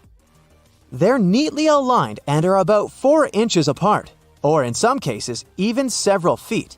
They resemble punctures left by a sewing machine. Some think these holes could have a biological origin. For instance, some fish may have made them while walking along the seafloor. Others believe we could be looking at something that's human-made, maybe left by a spiked tire. Of course, such holes are perfect for making up stories about creatures from other planets who allegedly made them. Or maybe even legendary monsters, like that one from Loch Ness. It's definitely hard to explain such symmetry of the holes, but one deep-sea biologist offered a pretty good explanation. He said there could be an animal burrowing beneath the sediment, and from time to time, it could make little chimneys just to get access to clean water circulation in its small burrow. I mean, there are sediment piles around the opening of each hole, and they do support the idea that something pushed the soil from below. But there's still no proof these holes are actually connected beneath the surface. And there are also a lot of things hidden at the bottom of the oceans and seas that ancient civilizations left us. For instance, archaeologists made a really cool discovery off the southern coast of Croatia, a road hidden under layers of sea mud that's 7,000 years old. They found the ancient road at the sunken Neolithic site of Solin. The site of Solin was a human-made island in ancient times, and an archaeologist discovered it 2 years ago. He was studying satellite images of the area around Korčula, one of the beautiful Croatian islands. When he realized there could be something interesting at the bottom of the sea, he dove into the water with his colleague. And under the surface of the Adriatic Sea, which is part of the Mediterranean Sea, at a depth of 13 to 16 feet, they found stone walls that were most likely part of some ancient settlement. The landmass where people built the settlement was separated from the main island by a narrow stretch of land. Luckily, this area is protected from big waves by the surrounding islands, so the site remained relatively well preserved. It's now hidden beneath the surface of the sea and covered in mud. But it's so exciting to imagine how people walked on that road nearly 7,000 years ago, visiting nearby settlements. If you want to see the weirdest creatures, you can always head to the bottom of the sea. Actually, scientists have determined there could be more than 30 potentially new species at the bottom of the Pacific Ocean. They've collected them using their remote-controlled vehicle. That's a big step because until recently, they could only study such creatures through photographs. I'm talking about segmented worms, different types of coral, some invertebrates similar to centipedes, and many others. But there are also many old freaky creatures that we already know about that look like they came from sci-fi movies. Red octopus, blobfish. Okay, this one kinda looks normal until you raise it to the surface. The goblin shark, Sloane's viperfish, zombie worms. Ugh. Yeah, I hear ya. Let's move on. The seafloor hides things from space too. There are traces of rare forms of plutonium and iron at the bottom of the Pacific Ocean. And what's awesome is that all this has come from space. These radioactive materials probably formed during some kind of cataclysmic event in space and eventually made their way out to our beautiful home planet. And this extraterrestrial debris most likely appeared on Earth within the past 10 million years. After it fell to the Pacific Ocean and settled at a depth of almost a mile, it became part of all those layers of rock down there. Plutonium is especially exciting for scientists. I mean, only tiny amounts of it have been found. Hundreds of atoms maybe. But it's still remarkable because these atoms are created by exploding stars. Things like this can help us better understand how the universe produces elements heavier than iron, like plutonium, gold, uranium, and platinum. We're still not sure about the origins of these elements. For a long time, scientists believed that supernovae, which is when a star comes to its end in a fabulous explosion, were responsible for creating these heavy elements. But it seems it's not just that. Some other cosmic events, such as the collision of neutron stars, which are super dense collapsed stars, or some rare types of supernovae, could also be involved. Whoa, let me get my popcorn. Suppose everyone in the world wants to do this and countries started investing billions of dollars in this project. In that case, we can colonize the ocean floor. The question is, why would we need this? For the same reason we're going to colonize Mars, to save Earth from overpopulation. Why do we need to move to the red planet in the near future if we can live underwater? It'll be cheaper, safer, and most importantly, not far from our home. You don't need to stay in cryocapsules for years to wake up hundreds of millions of miles away from your planet. It's much easier to take an elevator down to the underwater city, hang out there, and enjoy the views of marine nature. Besides, staying on Mars will surely cause severe mental problems for people. Panic, stress, and the realization that you can't return to your home whenever you want can put serious pressure on your mind.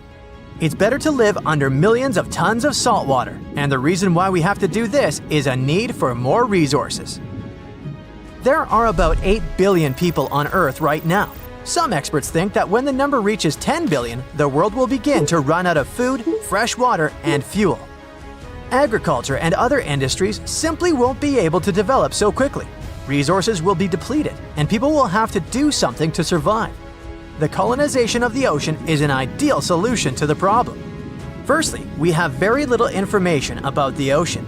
We've studied space much better than the ocean on our planet. Most likely, vast reserves of fuel are hidden under the seabed.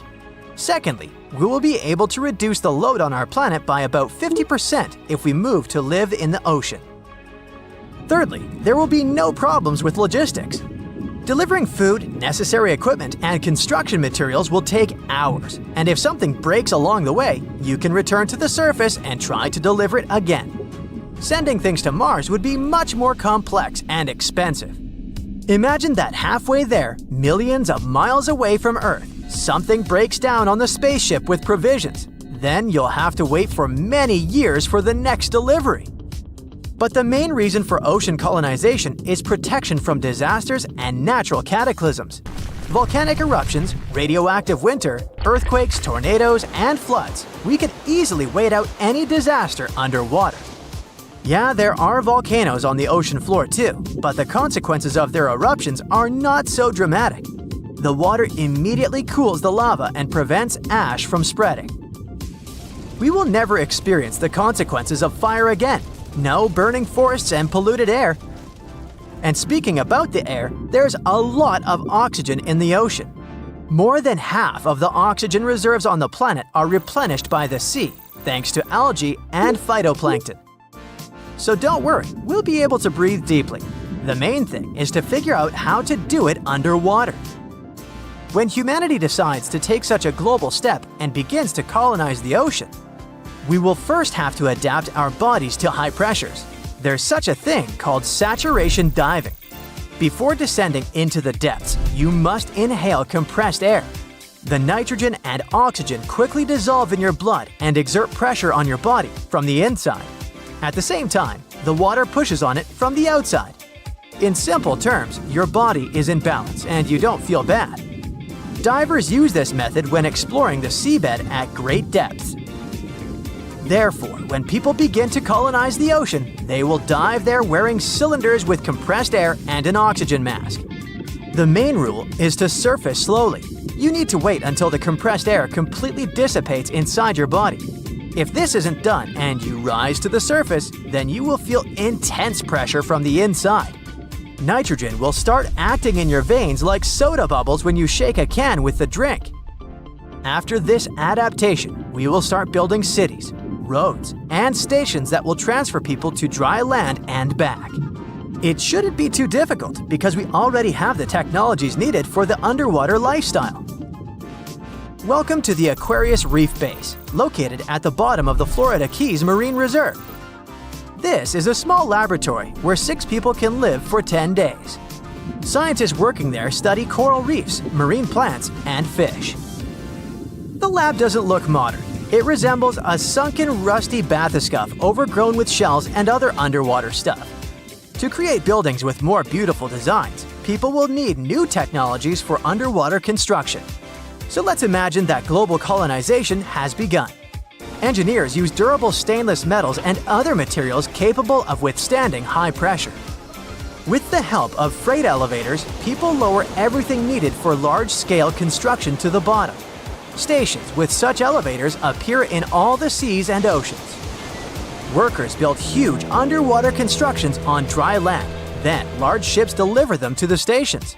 From there, they descend to the bottom, where scuba divers and robots set these houses on the ocean floor. Every building is like a giant submarine with lots of apartments. They look ordinary from the inside, except for the underwater view from the window. To reduce waste emissions, engineers build huge capsules in every city, where garbage is destroyed by high water pressure. People try to live closer to the shore because they want to spend less time commuting. This causes severe pollution in coastal areas. Builders set up communication between the stations and land by creating vacuum tunnels with high-speed trains inside. In simple words, this is an underwater subway, only much faster than the one on dry land. From now on, people move farther from the shore to live in cleaner water. Humanity begins to make daily life in underwater cities more comfortable when the main construction is over. Scientists create filters that can quickly purify seawater. Now, everyone has a faucet that takes water directly from the ocean and turns it into fresh water. Also, constructors put in air filters capable of extracting oxygen from the water. Electricians create underwater mills to generate energy. To leave home, a person must put on a diving suit and cylinders with compressed air and exit through an airlock. People swim between buildings and talk to one another using radio communication. For faster movement, car companies produce small bathyscaphes with locked cabins and powerful propeller systems. Over time, engineers create large domes where you can walk and breathe fresh air, like on land. Global clothing brands develop fashionable diving suits and practical accessories for comfortable underwater movement. For example, you can attach a small heater to your clothes to not freeze while swimming. And you can also put on wider fins with engraved brand symbols. To make such a lifestyle as comfortable as possible, scientists and biologists create masks that work like gills and provide a person with oxygen extracted from the water. Constant exposure to high pressure changes people's physiology over time. In the water, we need to put more effort into moving. People who often leave their homes lose a lot of calories. They become slimmer and their muscles get stronger. Look at the Olympic swimming champions. Now, almost all underwater citizens have the same developed shape. Our body temperature is falling, and evolution slowly turns us into cold-blooded creatures. A lack of sunlight makes our skin paler, and we start resembling amphibians. We learn more about deep-sea creatures such as the giant squid and other monsters. Almost every month, scientists discover new species. But at the same time, many fish species disappear because of human activity in the ocean. The extraction of natural resources from under the seabed heavily pollutes the water. To reduce the load on the planet, people decide to colonize the sky. But this is a topic for another video. Here's an ordinary fish. And here's a fish that was supposed to become a human, but it didn't. And not because it didn't come out of the ocean. The second fish has more intelligent eyes, but there's almost no difference between them. And that's why... Oh, and do you see that silhouette in the shadow? This big ugly monster is one of the key characters in this story, and it hates the intelligent fish. But I'll tell you more about that later. So, the ocean world is an eternal struggle for survival. The big and strong eat those who are smaller and weaker. 400 million years ago, it was the same, only on an even larger scale. Real monsters inhabited the ocean. Giant reptilian fish ate long sea centipedes. Some fish were covered with bony shells. Others had razor-sharp teeth. As a result, some weaker fish escaped the ocean to survive. Other creatures left it to get food, or out of curiosity. And so, according to the theory of evolution, in the next millions of years, these fish began to grow limbs and hair and climb trees. And you know what happened next. And now, let's imagine that nothing forced fish to go to dry land. What if the ocean wasn't so dangerous, and there were a lot of algae and phytoplankton, and fewer ancient and giant sharks? There's food and there are no enemies. Why would fish need to leave this place and spend a couple 100 million years growing limbs? Fish could chill and hang out in the water. Some reached the surface, but they didn't like it there. Strong winds, lightning flashes, it all looked unfriendly. Millions of years passed, and fish were still around. More dangerous sea inhabitants appeared, but fish just grew longer fins to swim faster. Other fish grew plates on their tails to fend off enemies. But in general, most fish still look the same as they did millions of years ago. Their brains were developing. They learned how to communicate with one another using echolocation and movements of tails and fins.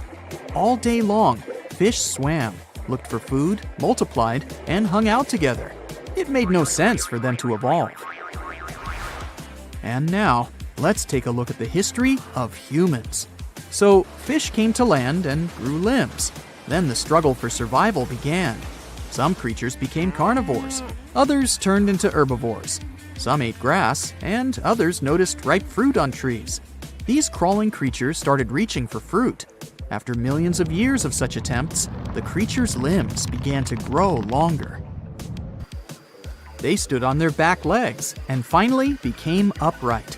These ancient animals, the ancestors of primates, learned to climb trees to get more fruit. Then some of them started using stones to crack nutshells. Others began to throw sticks into branches to knock down ancient apples. The more these animals interacted with the environment, the more their brains developed. In addition to saber-toothed tigers and other ancient monsters that tried to eat primates, there were also bad weather conditions that caused a lot of problems. Ancient apes began to hide in caves and even create shelters from branches and leaves. Then someone accidentally started a fire, and it changed the rules of the game. New neuron connections opened up in the brain, and it led to abstract thinking. People built bonfires in caves and watched flames cast shadows on the walls. Images began to form in their heads. the ancestors of people began to make drawings. And so, step by step, over millions of years, they evolved into Homo sapiens. Of course, no one knows precisely how it was, but let's assume that evolution worked this way. The struggle for survival formed the human brain. And now, let's go back to the ocean, where fish swim. They can move from side to side, up and down, and they don't need to reach any branches and fruit. Food is floating everywhere around them.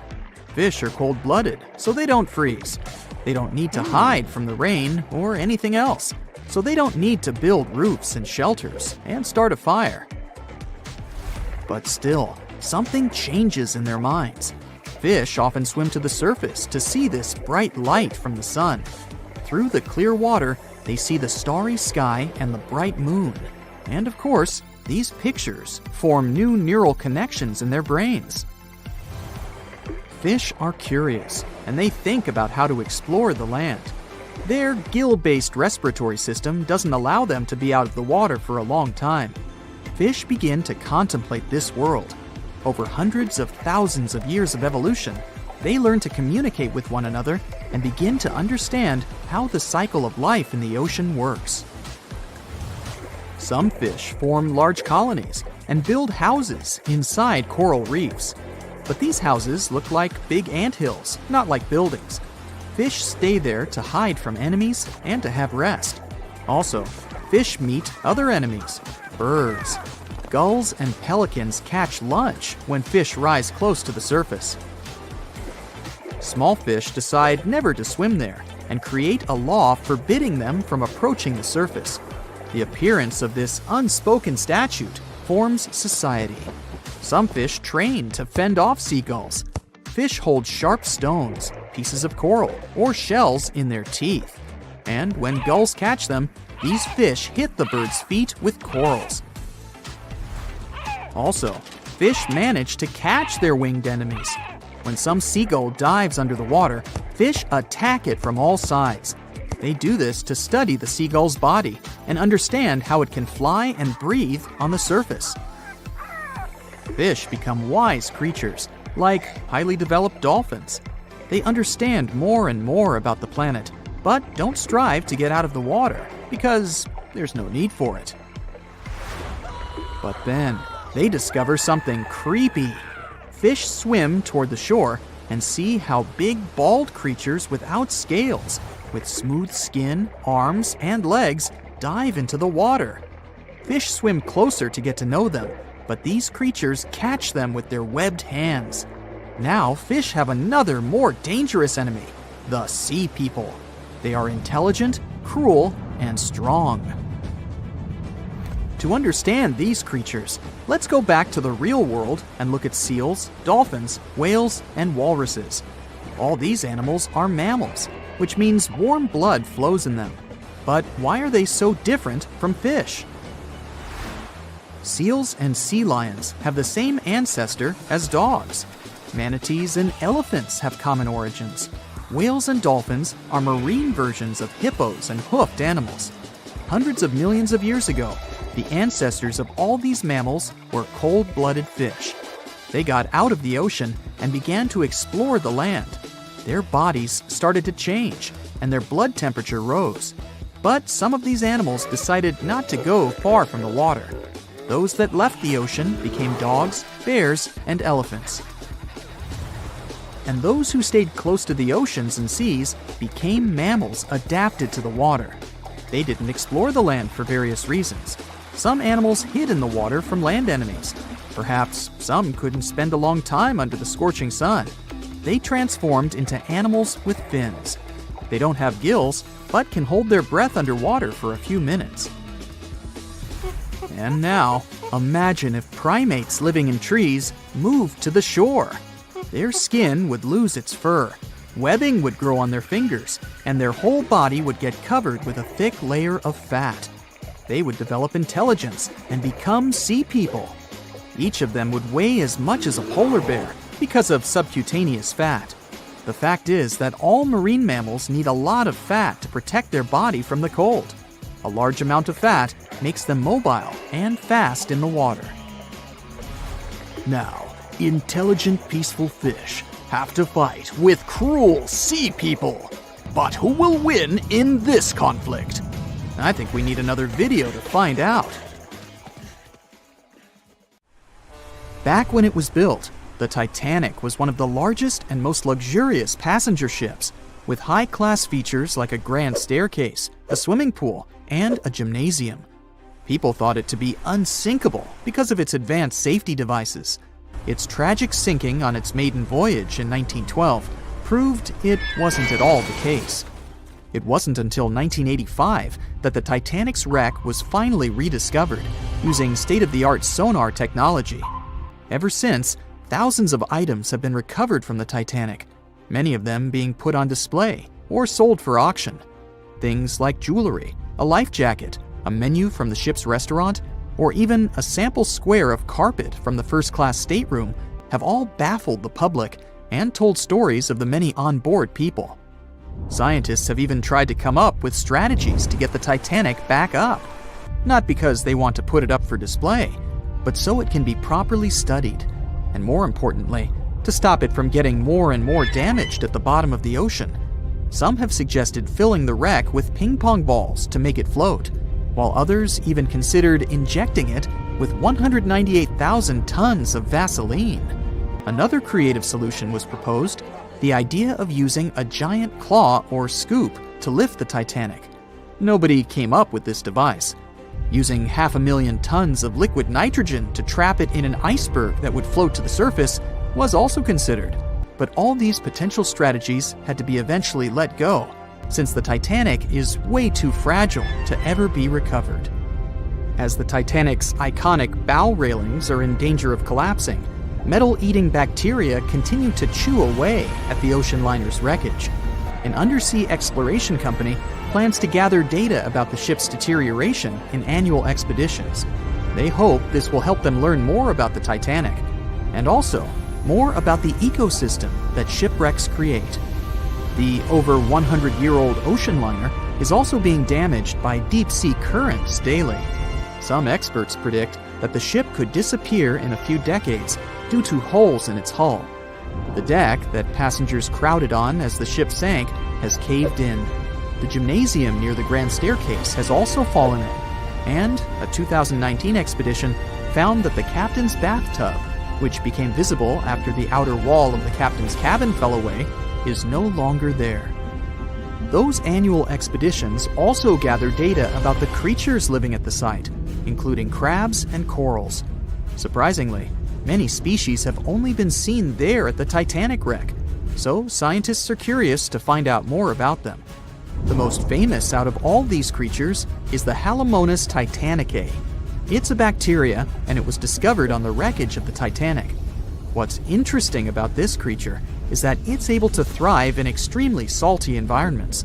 It's also been resistant to several antibiotics, unlike other types of bacteria.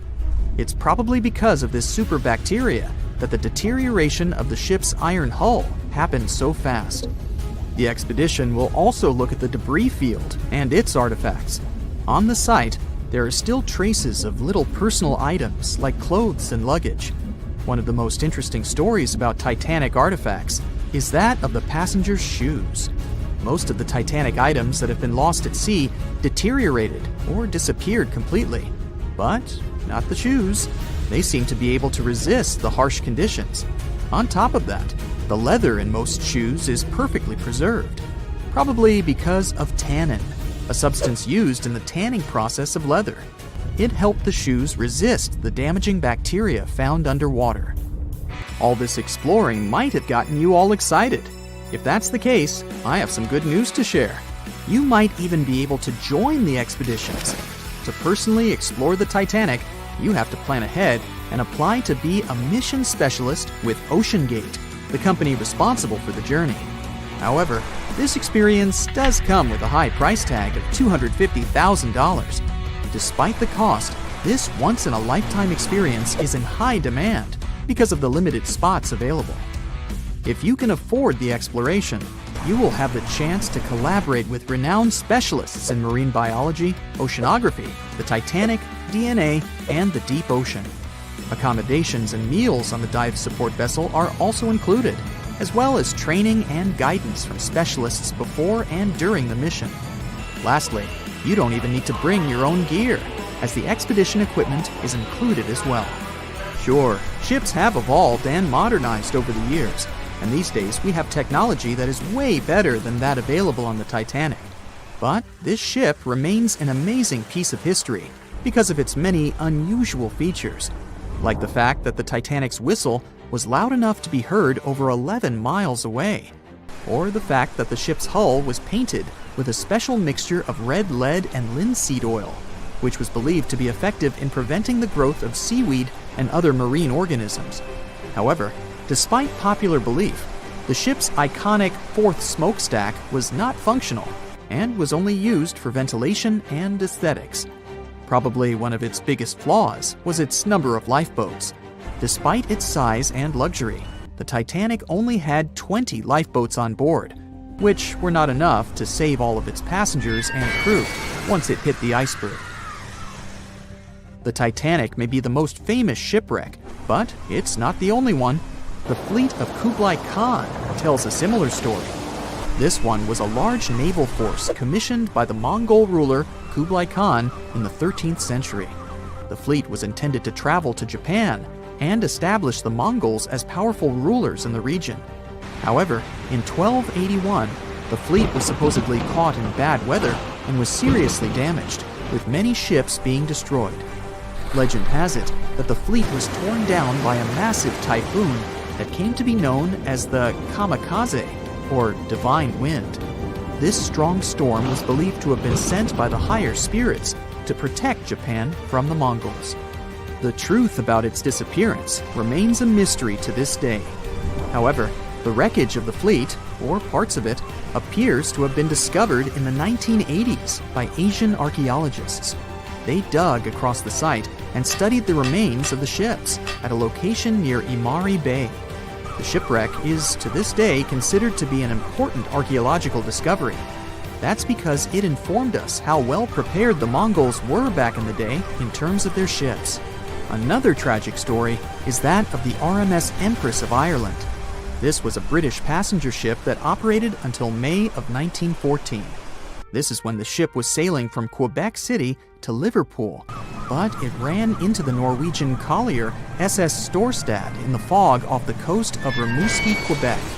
The collision caused a large hole in the side of the Empress of Ireland, and the ship began to quickly take on water and sink. The crew and passengers were caught off guard, and many were unable to evacuate in time. In total, 1,012 people were lost in the disaster, making it one of the worst maritime collisions in Canadian history. Rescue efforts were hampered by poor visibility and the fact that many of the lifeboats were damaged or unusable. Only 465 people survived the sinking, and many of them were rescued by the Storstad, which had remained in the area despite its damage. The sinking of the Empress of Ireland was a national tragedy in Canada, and it led to changes in maritime safety regulations and the establishment of a Coast Guard. The ship still lies at the bottom of the St. Lawrence River, where it has become a popular dive site for enthusiasts.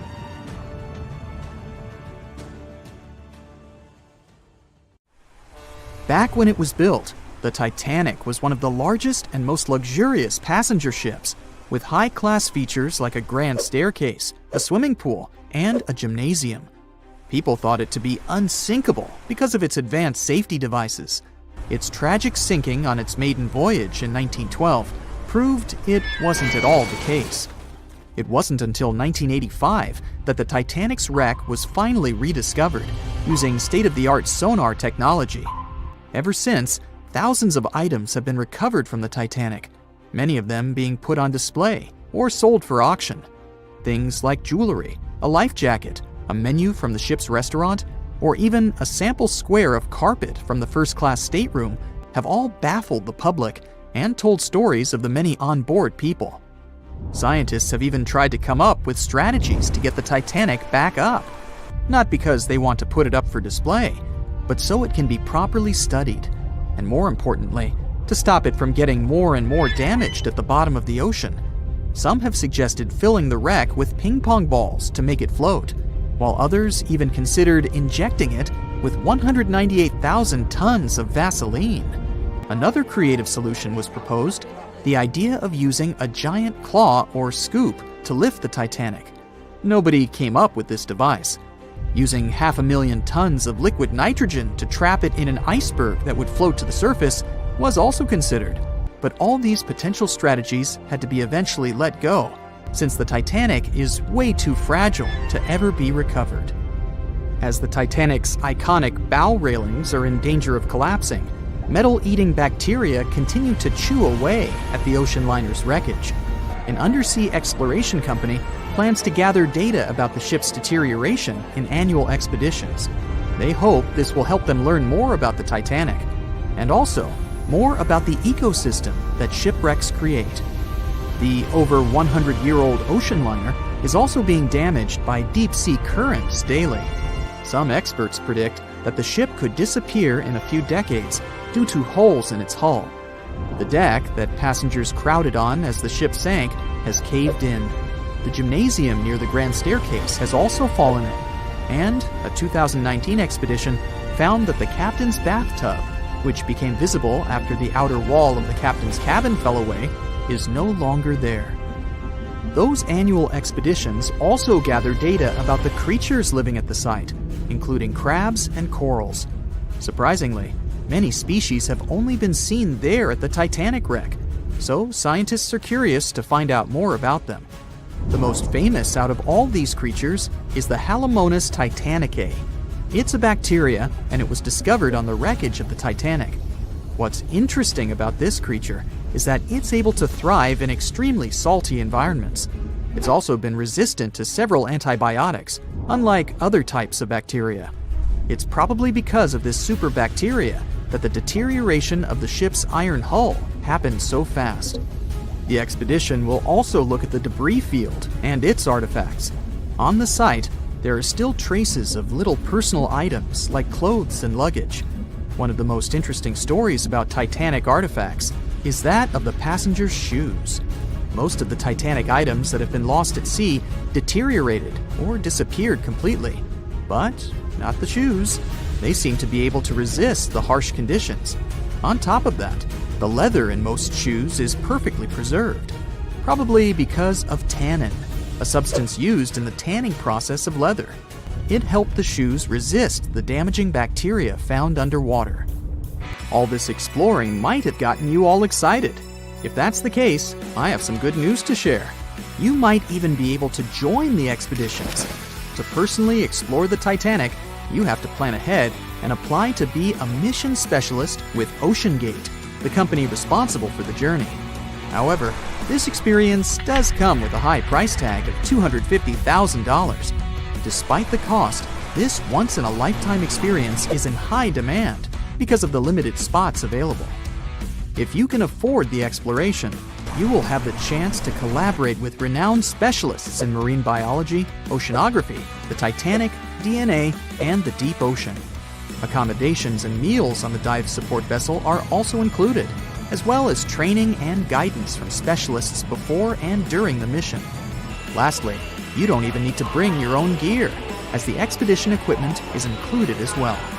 Sure, ships have evolved and modernized over the years, and these days we have technology that is way better than that available on the Titanic.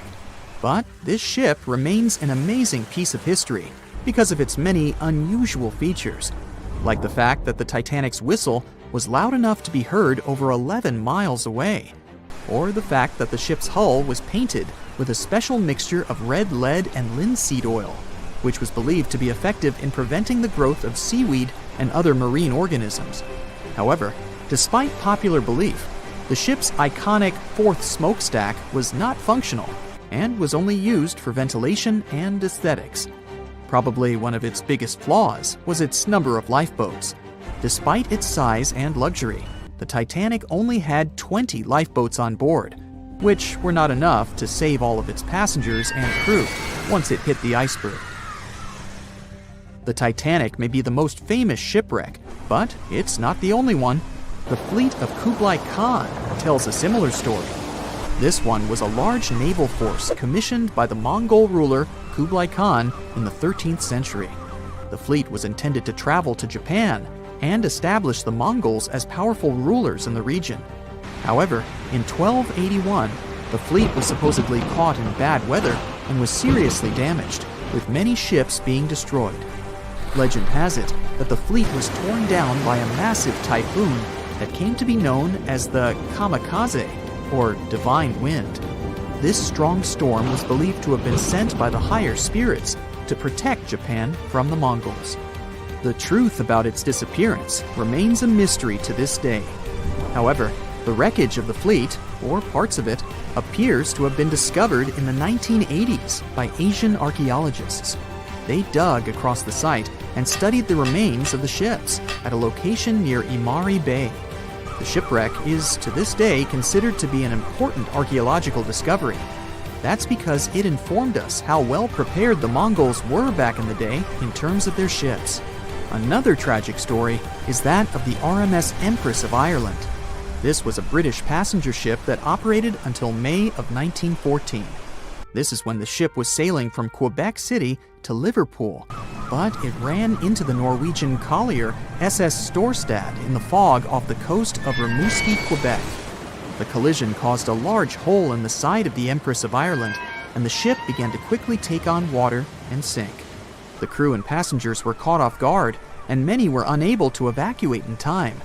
In total, 1,012 people were lost in the disaster, making it one of the worst maritime collisions in Canadian history. Rescue efforts were hampered by poor visibility and the fact that many of the lifeboats were damaged or unusable. Only 465 people survived the sinking, and many of them were rescued by the Storstad, which had remained in the area despite its damage. The sinking of the Empress of Ireland was a national tragedy in Canada, and it led to changes in maritime safety regulations and the establishment of a Coast Guard. The ship still lies at the bottom of the St. Lawrence River, where it has become a popular dive site for enthusiasts.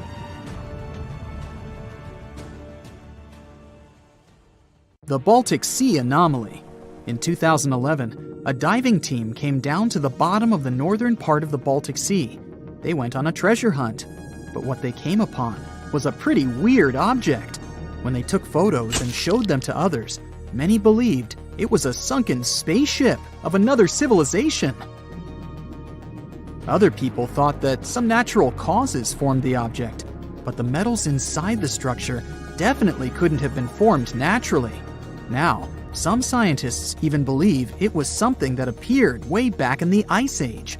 Maybe it was even a meteorite that ended up trapped under ice back then. A maelstrom is a whirlpool, some sort of a powerful rotational current that forms when two currents collide and create a circular vortex. Even fearless Vikings were afraid of maelstroms because those were forces so powerful that they could sink large ships. These whirlpools remain dangerous even today, but luckily, not for big modern ships that are large enough to withstand the power of maelstroms. But a cruise ship that gets into a maelstrom usually faces massive waves that can rock even big vessels from side to side pretty intensely. A maelstrom can be so strong, it can turn into some sort of an underwater black hole. Yep, black holes are not only present in the cold expanse of space, you can find them here on our home planet too, swirling in the oceans. They're similar to those in space, since they're compacted so tightly that nothing they trap can escape. Underwater black holes often span up to 93 miles in diameter. And if you got into one of those, you probably wouldn't even know it. These black holes act like vortices, but because of their size, even professionals can hardly see their boundaries. Here's something relaxing. Next time you go to the beach, pay attention, and maybe you'll see an optical phenomenon called the green flash. You can see it shortly after sunset or right before sunrise. It occurs when the sun is almost completely below the horizon, while its rim, the upper one, is still visible. For just a second or two, that upper edge of the sun will appear green. It's because you're looking at the sun through thicker parts of the atmosphere as it's moving down in the sky. As it's dipping below the horizon, light refracts, or bends, in the atmosphere and gets dispersed. Wait for a clear day with no clouds or haze on the horizon to see this phenomenon better. You've been looking forward to a nice swim, only to realize that the water in the ocean is red? Better avoid going in. Florida is known for its red tides. It occurs when the concentration of specific microscopic algae is higher than normal. Thousands of species of algae in marine and fresh waters are mostly harmless to animals and humans. They even help us, since they're an important source of oxygen. But some, like the algae that makes the ocean red, can be extremely dangerous for marine animals, like sea turtles, fish, and seabirds. This kind can grow out of control and produce neurotoxins harmful to humans, especially those who have some respiratory issues. Such people should avoid red tide areas, especially when winds are strong enough to push the algae toward the shore. Volcanoes can spew poisonous gas, ash, and red-hot lava. Those are the most obvious dangers most of us already know about. But submarine volcanoes can be very tricky in their own way. Sometimes, when they're located in shallow waters, they reveal their presence by blasting debris of rock and steam high above the surface. Since submarine volcanoes are surrounded by an unlimited supply of water, they can behave differently from those on land. When they erupt, seawater gets into active submarine vents. Lava can be spreading across a shallow sea floor, or sometimes even flowing into the sea from land volcanoes. When in water, it may cool down so quickly that it shatters into rubble and sand. So, there are large amounts of volcanic debris left there. You know those popular black sand beaches in Hawaii? That's how they formed. Hot lava and powerful eruptions certainly don't sound safe, but submarine volcanoes in deeper waters are equally dangerous. Even though they're not necessarily erupting, they produce pockets of bubbles. These bubbles reduce the density of the surrounding waters, which can even sink ships. The worst thing is that when you look at the surface of the ocean, you can't understand something's wrong. But at the same time, tiny bubbles are there, causing ships to lose buoyancy, and with very little warning. A cross sea is a rare phenomenon, beautiful to observe, but also very dangerous. It's when you see square waves, which are more common in shallow parts of the ocean. That's something you can often see in France or on certain beaches of Tel Aviv, but it can also happen in many coastal areas across the world. A cross sea occurs when two wave patterns travel at oblique angles. They form this checkerboard-like pattern. It mostly happens when two swells meet, or when a swell pushes waves in one direction, while a strong wind pushes them in another. These square waves can be dangerous for swimmers and boaters. The waves produced by strong ocean currents can be pretty unpredictable and tall, sometimes up to almost 10 feet. This phenomenon is sometimes called white walls. These waves can be so powerful that they can turn over even big boats. If you fill a clear glass with some ocean water and take a closer look, you'll see it's full of very small particles. Seawater contains dissolved salts, fats, algae, proteins, detergents, and other bits of artificial and organic matter. If you shake that glass, you'll see tiny bubbles forming on its surface. That's how sea foam forms when waves and winds agitate the ocean. When you see thick sea foam, algal blooms might have caused it. When big blooms of algae fall apart in the sea, large amounts of that matter move in the direction of dry land. Most kinds of sea foam aren't dangerous to humans, but when blooms of algae fall apart, it can have a negative impact on both the environment and people. For example, when sea foam bubbles pop, the toxins they contain get released into the air, and they can irritate your eyes or cause some other health issues. You can see a tidal bore in the areas where a river empties into a sea or an ocean. It's a powerful tide that goes against the current and pushes up the river. A tidal bore falls into a category of something called the surge, which is a sudden change in depth. A tidal bore is a positive surge, which means it pushes up a river, making it much deeper. A negative surge is when the river suddenly becomes very shallow. You won't see tidal bores everywhere. The river must be fairly shallow with a narrow outlet to the sea. The place where the sea and the river meet must be flat and wide. Also, the area between low and high tide must be at least 20 feet across. Of course, there are some exceptions, like the Amazon River, the world's largest one. The mouth of the Amazon is not narrow, but the river experiences tidal bores. That's because its mouth is shallow and has many sandbars and low-lying islands. The tidal bore is so strong there that the river doesn't even have a delta. Its sediment goes directly into the Atlantic Ocean, where fast-moving currents take it away. A tidal bore is often unpredictable and can be extremely rough. In many cases, it changes the color of the river from greenish or blue to brown. It can damage vegetation or even tear trees out of the ground. So, recreation sports like kayaking and river surfing can be hazardous in these areas. Even if you just want to take a look at a tidal bore, be careful. Tidal waves can sweep over lookout points and drag whatever or whoever is there into the churning river. Okay, let's try something together. Open any world map you have available. It can be the one you find in your bookcase or even an online version. Take a look at the vast area covered by water. That's 71% of the Earth's surface. And all that is salt water from the world's oceans. There aren't any borders between the four oceans we've all come to know, but oceanographers and the world's countries did traditionally split these waters into four distinct regions: the Pacific, Atlantic, Indian, and Arctic Oceans. And here comes the big surprise. The scientific community has recently recognized the fifth body of water. It's called the Southern Ocean, and three of the four original oceans border it. It circumnavigates Antarctica and the lower portion of the globe and reaches Australia and the southern portions of Africa and South America. What makes this ocean so special? How did the scientific community eventually recognize it? And more importantly, what mysterious creatures does it hide? Let's find out.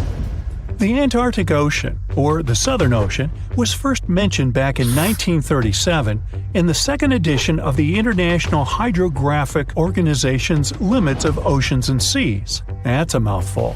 Back then, this organization considered that it was wrong to consider the Antarctic Ocean as its own distinct body of water. Why? Well, because at that time, an ocean was defined as water surrounded by land and not water surrounding land. However, they reconsidered it in 2000 and voted to include this ocean in the official list. They also decided on the name Southern Ocean over the commonly used Antarctic Ocean. Finally, the organization concluded that the ocean should be considered as ending at the 60th parallel south latitude. But how old is this ocean? Well, many specialists believe it to have formed only 30 million years ago, which would make it the youngest of the world's oceans. It was created when Antarctica and South America moved away from each other during the early stages of our planet's development. This unique water current is a distinctive component of the Southern Ocean, as it helps keep the waters flowing around the icy continent. It's called the Antarctic Circumpolar Current, and it moves to the east with incredible speed. It's estimated that it moves an enormous amount of water per second. Some of the disputes regarding the Southern Ocean also have to do with this amazing current. Some specialists believe it separates the water of the Southern Ocean from the waters of the nearing Atlantic or Pacific. Only the rapid circulating water is considered the Southern Ocean. On the other hand, though, a handful of scientists say that the current actually makes the naming issue more complex by not limiting the waters to a specific geographic location. They believe that the waters in the current are different in terms of composition from waters in the northern oceans because they are way colder and have a lot more salt. Sailors don't really like this new body of water, mostly because of the frequent cyclone-like storms that it experiences. They happen because of the big temperature difference between the ice packs and the ocean waves. As a result, these storms are very difficult to surpass for any sailors that happen to encounter them. I mean, really, these are the strongest winds found anywhere on our planet. More so, the vessels going through this area must also be wary of the frequent icebergs that may pop up every now and then, and also of the low surface temperatures. Just to paint you a better picture, some of the icebergs found here can span over several hundred meters and can exist all year round, regardless of the season. The latitudes from 50 to 70 have even earned the nicknames of Furious 50s or the Shrieking 60s because of these intense year-round storms. Even the landscape is unique. They say the Southern Ocean has bluer glaciers, colder air, and more intimidating mountains than anywhere else in the world. Now, let's get to the mysterious creatures that call this place home, as thousands of species of wildlife live only here and nowhere else in the world. Let's start with the quirky sea pig, or one of the sea cucumbers as it's sometimes called. There are a lot of them in the waters off Antarctica. Why is it called that way, though? Because of its pink hue and round, bloated looks. On a closer look, it even appears to have a little tail and set of ears, just like a pig. They do help a lot with the quality of the waters here, filtering sand and sediment.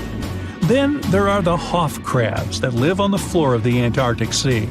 The Southern Ocean is a cold water environment, but crabs are more adapted to warmer waters. So, Hoff crabs gather around the warmth made by volcanic vents.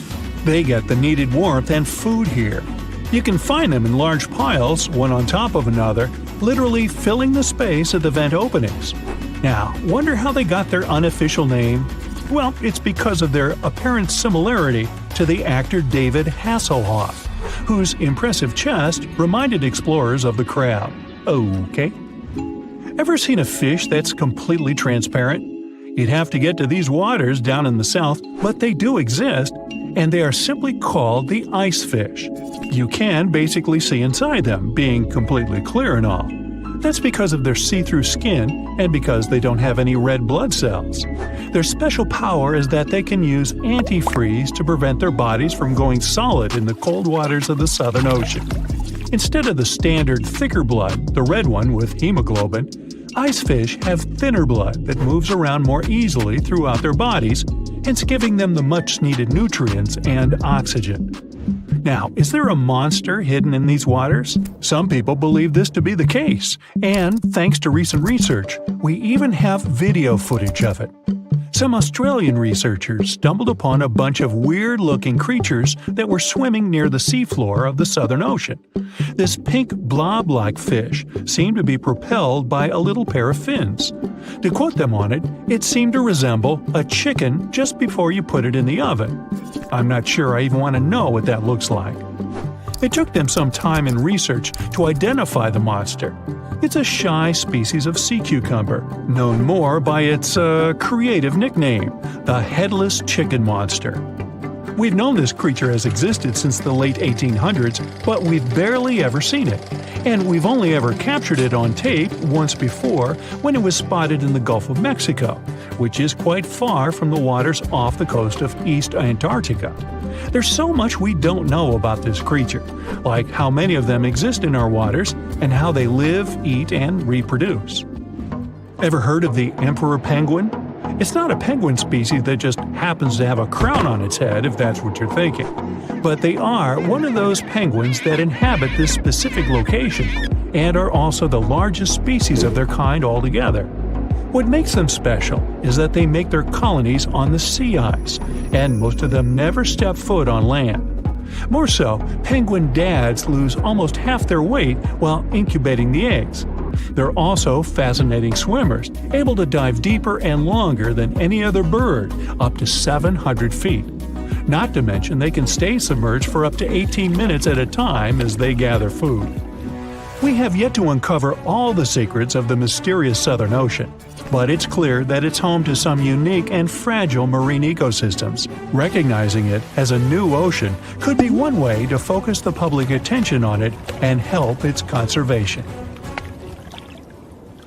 In the past 30 years, scientists have made an incredible discovery of a new creature living deep beneath the surface of the ocean, and the name of the creature is the harp sponge.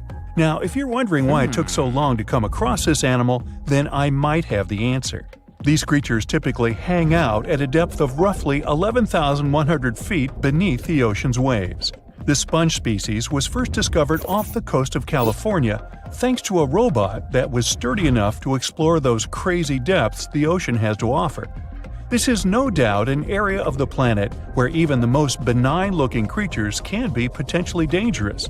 But even scientists were surprised to find that this creature was more than just a sponge. Now, this might seem obvious, but the harp sponge got its name because its basic structure, referred to as a vein, is the same shape as a harp.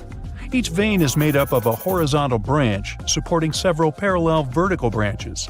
But don't let the harp sponge's fanciful and amusing appearance or its non-intimidating name fool you. Yeah, the harp sponge is very much a deep-sea hunter. It has a unique ability to capture and envelop small animals using its rhizoids, short, thin fibers. With their help, the harp sponge clings on to the soft, muddy bottom and catches tiny creatures that get swept into its branches by deep-sea currents. Uh-oh. Other sponge creatures often feed by pulling bacteria and bits of organic matter from the seawater and filtering them through their bodies. But not our harp sponge. Instead, it snatches its future meal with minuscule barbed hooks that cover each of the harp sponge's branches. Now, harp sponges prefer tiny crustaceans like crabs, crayfish, shrimps, and prawns. Once the harp sponge has one of them in its clutches, it envelops the animal in a thin membrane before slowly beginning to digest it. So, pal, what's eating you? Oh, Harpo? Too bad. Researchers believe that harp sponges use this method of feeding because there aren't enough nutrients that deep down. This makes traditional filter feeding less effective. Research has shown that the creature is still in the process of evolving. Early harp sponges, researchers found, only had 2 veins, but later, scientists discovered other harp sponges that had 6 veins. The harp sponge might have evolved this elaborate candle holder-like structure to increase its surface area. In general, harp sponges typically grow up to a length of 1 foot, but researchers have seen a creature that was 2 feet in length. The harp sponge is not only very unusual, but also beautiful to look at. See those tiny white balls on top of the branches? Now, why don't we look at some other creatures that live below the photic zone of Earth's oceans? The photic zone means the area beneath the ocean's surface that still receives some sunlight. Thanks to this, there are loads of different creatures and organisms living there. Any animal living beyond this layer qualifies as a deep-sea creature. The Tomopterus worm is a segmented worm you can find in the twilight zone of the ocean. This is the area that lies between 650 and 3,300 feet beneath the surface. These creatures are often no more than 1 inch long, but the largest of them can grow up to 1 foot. While swimming around and feeding, these worms do what researchers describe as an amazing smooth dance. That's because the creatures can swim extremely quickly and maneuver at tight angles with ease. Now, I know most people hear the word worm and think of the common earthworm, so it's quite interesting to know there's a deep-sea worm out there that never leaves the water during its entire life. Similarly, most of us try to avoid jellyfish that either rest on the sand or sit on top of the ocean waves. This isn't the case with a chrysota jelly. That's a deep-sea creature too. This beautiful jellyfish is mostly ruby red, bright orange, or electric purple. That's what helped researchers realize they had found a new species of jellyfish. The creature grows to a maximum size of 1 inch across. It has tentacles that stretch out in every direction. Now, if you come close to this jellyfish, it'll pull all these tentacles in toward its body before rapidly swimming away to avoid danger. Yes, you are dangerous. The chrysota jelly is extremely rare. You won't see it very often. You might need to borrow that deep-sea diving robot I mentioned earlier. While worms and jellyfish might seem quite harmless, this isn't the case with the Pacific viperfish. Ooh. This creature is equipped with a noticeably big mouth, like me, and the needle-like teeth inside are key to its hunting strategy. Pacific viperfish live at around 5,000 feet below the ocean surface, but they're among those numerous marine animals that migrate each night from the ocean depths toward shallower waters to dine. What's on the menu for dinner tonight? lots of small fish and shrimp. The creature can grow up to 12 inches in length. Its two front fangs, which stick up from the fish's bottom jaw past its own eyes, are especially dramatic. When the fish unhinges its jaw, its mouth can open wide enough to engulf smaller animals, and the teeth form a cage to prevent an escape. Now, have you ever seen an underwater creature that looks like a strawberry? Trust me, it does exist. Just look at these dots on the strawberry squid. The creature has a big eye and a smaller one. You might think this unconventional pairing would be awkward and uncomfortable, but it's actually the opposite. The big left eye looks upward. It spots shadows cast by other animals in the dimly lit waters above. The eye's tubular shape helps it collect as much light as possible. On the other side of the squid's head, you can see its right eye. It's small and looks downward. This eye searches for flashes of bioluminescence produced by animals lurking in the darker waters below. Now, bioluminescence means the production and emission of light by living organisms. By the way, the squid has a nickname. And no, it's not Squiggy, although that's a great one. It's known as the cockeyed squid. This is simply due to the remarkable difference in size between its two eyes. I think I like Squiggy better, and so it goes. Since light doesn't reach the deep sea, the strawberry squid's body actually looks black. This helps the creature hide from enemies, such as sharks and dolphins. In general, the strawberry squid grows to a length of 5 inches. It typically lives around 3,000 feet below the surface, but floats to shallower waters at night. Now, the feather star is a marine creature without a backbone, but with feather-like arms that radiate from the center of its body. These creatures first appeared around 200 million years ago. Related to sea stars, they look like a flower, but if you approach them, they'll quickly swim away. But not all feather stars can swim. Many species can only crawl along the bottom of the seafloor. Like some of the other deep-sea creatures we've looked at, the feather star can adapt to its surroundings. It has a creepy ability to shed its arms, the same way some lizards can shed their tails. This also helps them escape from their enemies. Feather stars live all across the globe, from the equator to the poles, from the shallow waters on top of reefs to the deep, deep sea. Now, given that we're dealing with mysterious creatures, the name of this one is quite fitting. The swift vampire squid should be the official symbol of life in the deep sea. The animal has a dark red body, huge blue eyes, and a cloak-like web that stretches between its 8 arms. This, along with its name, may suggest that the creature is some form of a terrifying hunter. In reality, though, the vampire squid is a soft-bodied, timid creature, about the size, shape, and color of a football. It grows to roughly 12 inches in length and lives 3,000 feet below the waves. There's almost no oxygen there, but also relatively few predators. Whew, I think I'll need to decompress from this one. The giant shark that terrorized the oceans some 20 million years ago. For 13 million years, this 60-ton beast dominated the warm waters of our planet. Though, some believe that the Meg still lives in the most remote and deepest parts of the ocean. It's a hot summer day. It seems only logical to go for a swim in the sea. You're floating on your back, completely relaxed. Your eyes are closed. Your breath is even. Water's pleasantly cool around your body. A light breeze touches your face. You feel calm enough to doze off. Suddenly, something bumps into your leg. Yanked out of your half-slumber, you begin to flail until you're face-to-face with the invisible danger. Luckily, all you spot is a couple of easily recognizable fins and cute smiley snouts. Phew, just dolphins. Guess you're lucky to meet them in the wild. These amazing creatures are so close, you can touch them. You've heard people say dolphins' skin feels rubbery, but to your mind, it's more like the inner part of a hard-boiled egg. One of the animals is so close to you that its salty smell fills your nostrils. You know, though, that dolphins don't have sweat glands. It means they don't sweat and are pretty much odorless. The smell you sense comes from the water they swim in. The largest and most ferocious predator to ever haunt the oceans, the megalodon shark dominated the seas for centuries before coming extinct millions of years ago. However, scientists managed to discover very few remnants of the giant shark. Everything we know about the great beast we've learned thanks to fossils of its giant teeth, which are just about the size of the average human hand. A megalodon skeleton has never been discovered. Shark skeletons are made mostly of cartilage, meaning that they decompose quickly. Luckily, sharks continuously shed and regrow teeth throughout their lives. One shark can go through 40,000 teeth in a single lifetime. Scientists have managed to study different types of shark species based on their teeth alone.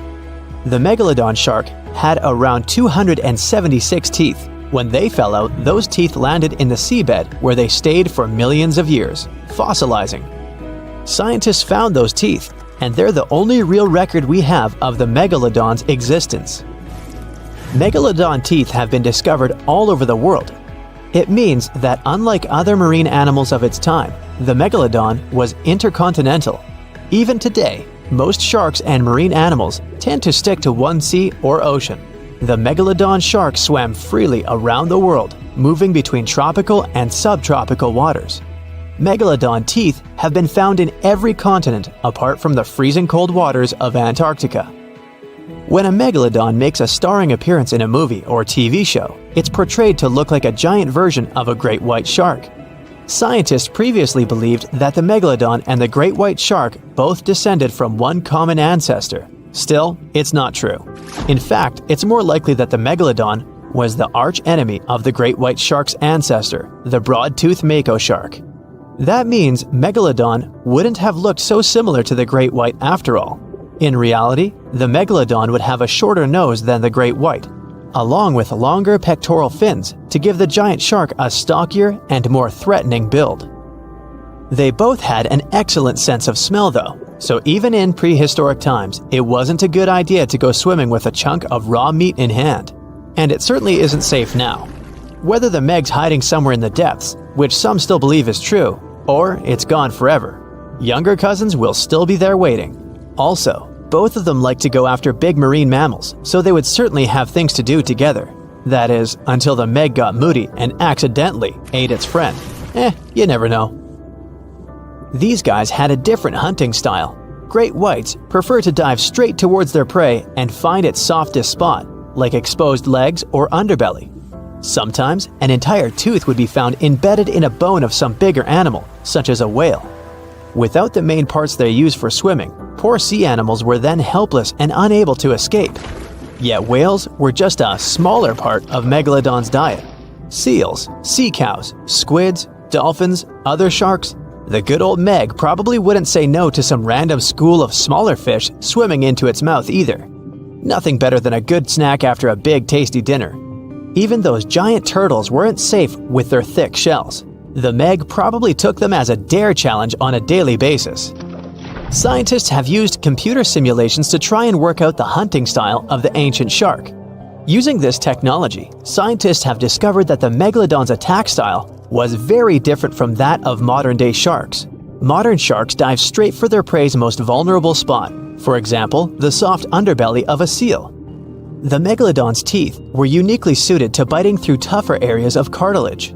So, evidence suggests that a megalodon would first chew the tougher fins of their prey, rendering them unable to swim away before launching into their final attack.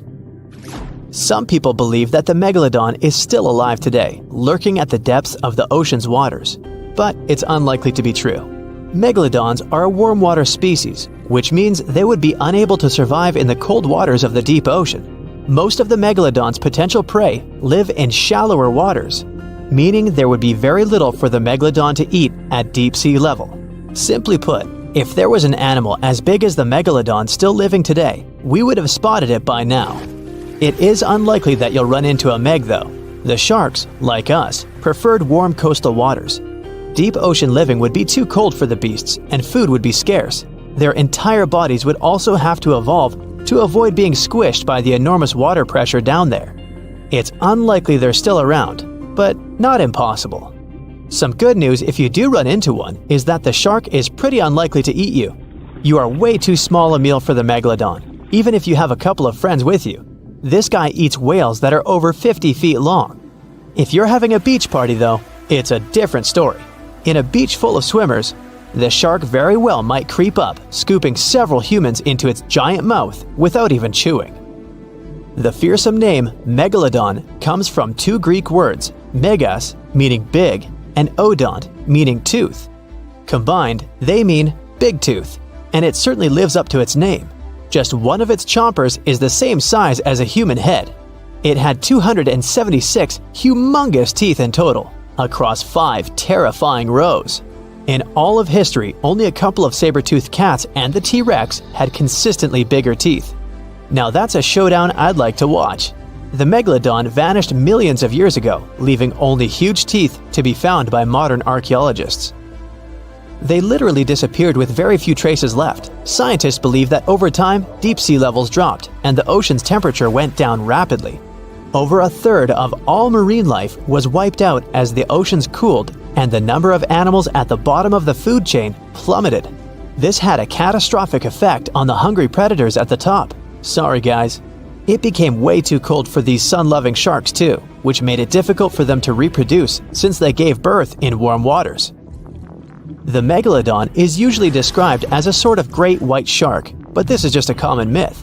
In fact, the ancestors of today's great white existed at the same time as the meg, but they weren't best buddies and were even in competition with each other. The great white shark was a better hunter using its smaller size and agility to snap up the meg's prey quickly. They were also known to eat meg pups, who were only half their size. This didn't exactly help the whole extinction thing. While a great white was no match for an adult meg in a head-to-head fight, they sure weren't scared of stealing their food. This only left the bigger fish and whales for the meg, but its food supplies began to run out as whales swam to the cooler new seas. The whales adapted to prefer the colder temperatures, leaving our friend the meg behind. The megalodons either starved or were frozen into extinction by the Ice Age.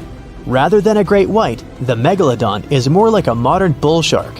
It had a short snout, a flat lower jaw, and huge pectoral fins to support its massive weight and size. As scary as they are, these sharks were actually caring family guys. Several megalodon nursery areas have been discovered in Florida, Maryland, and Panama. They gave birth to their young in shallow water environments.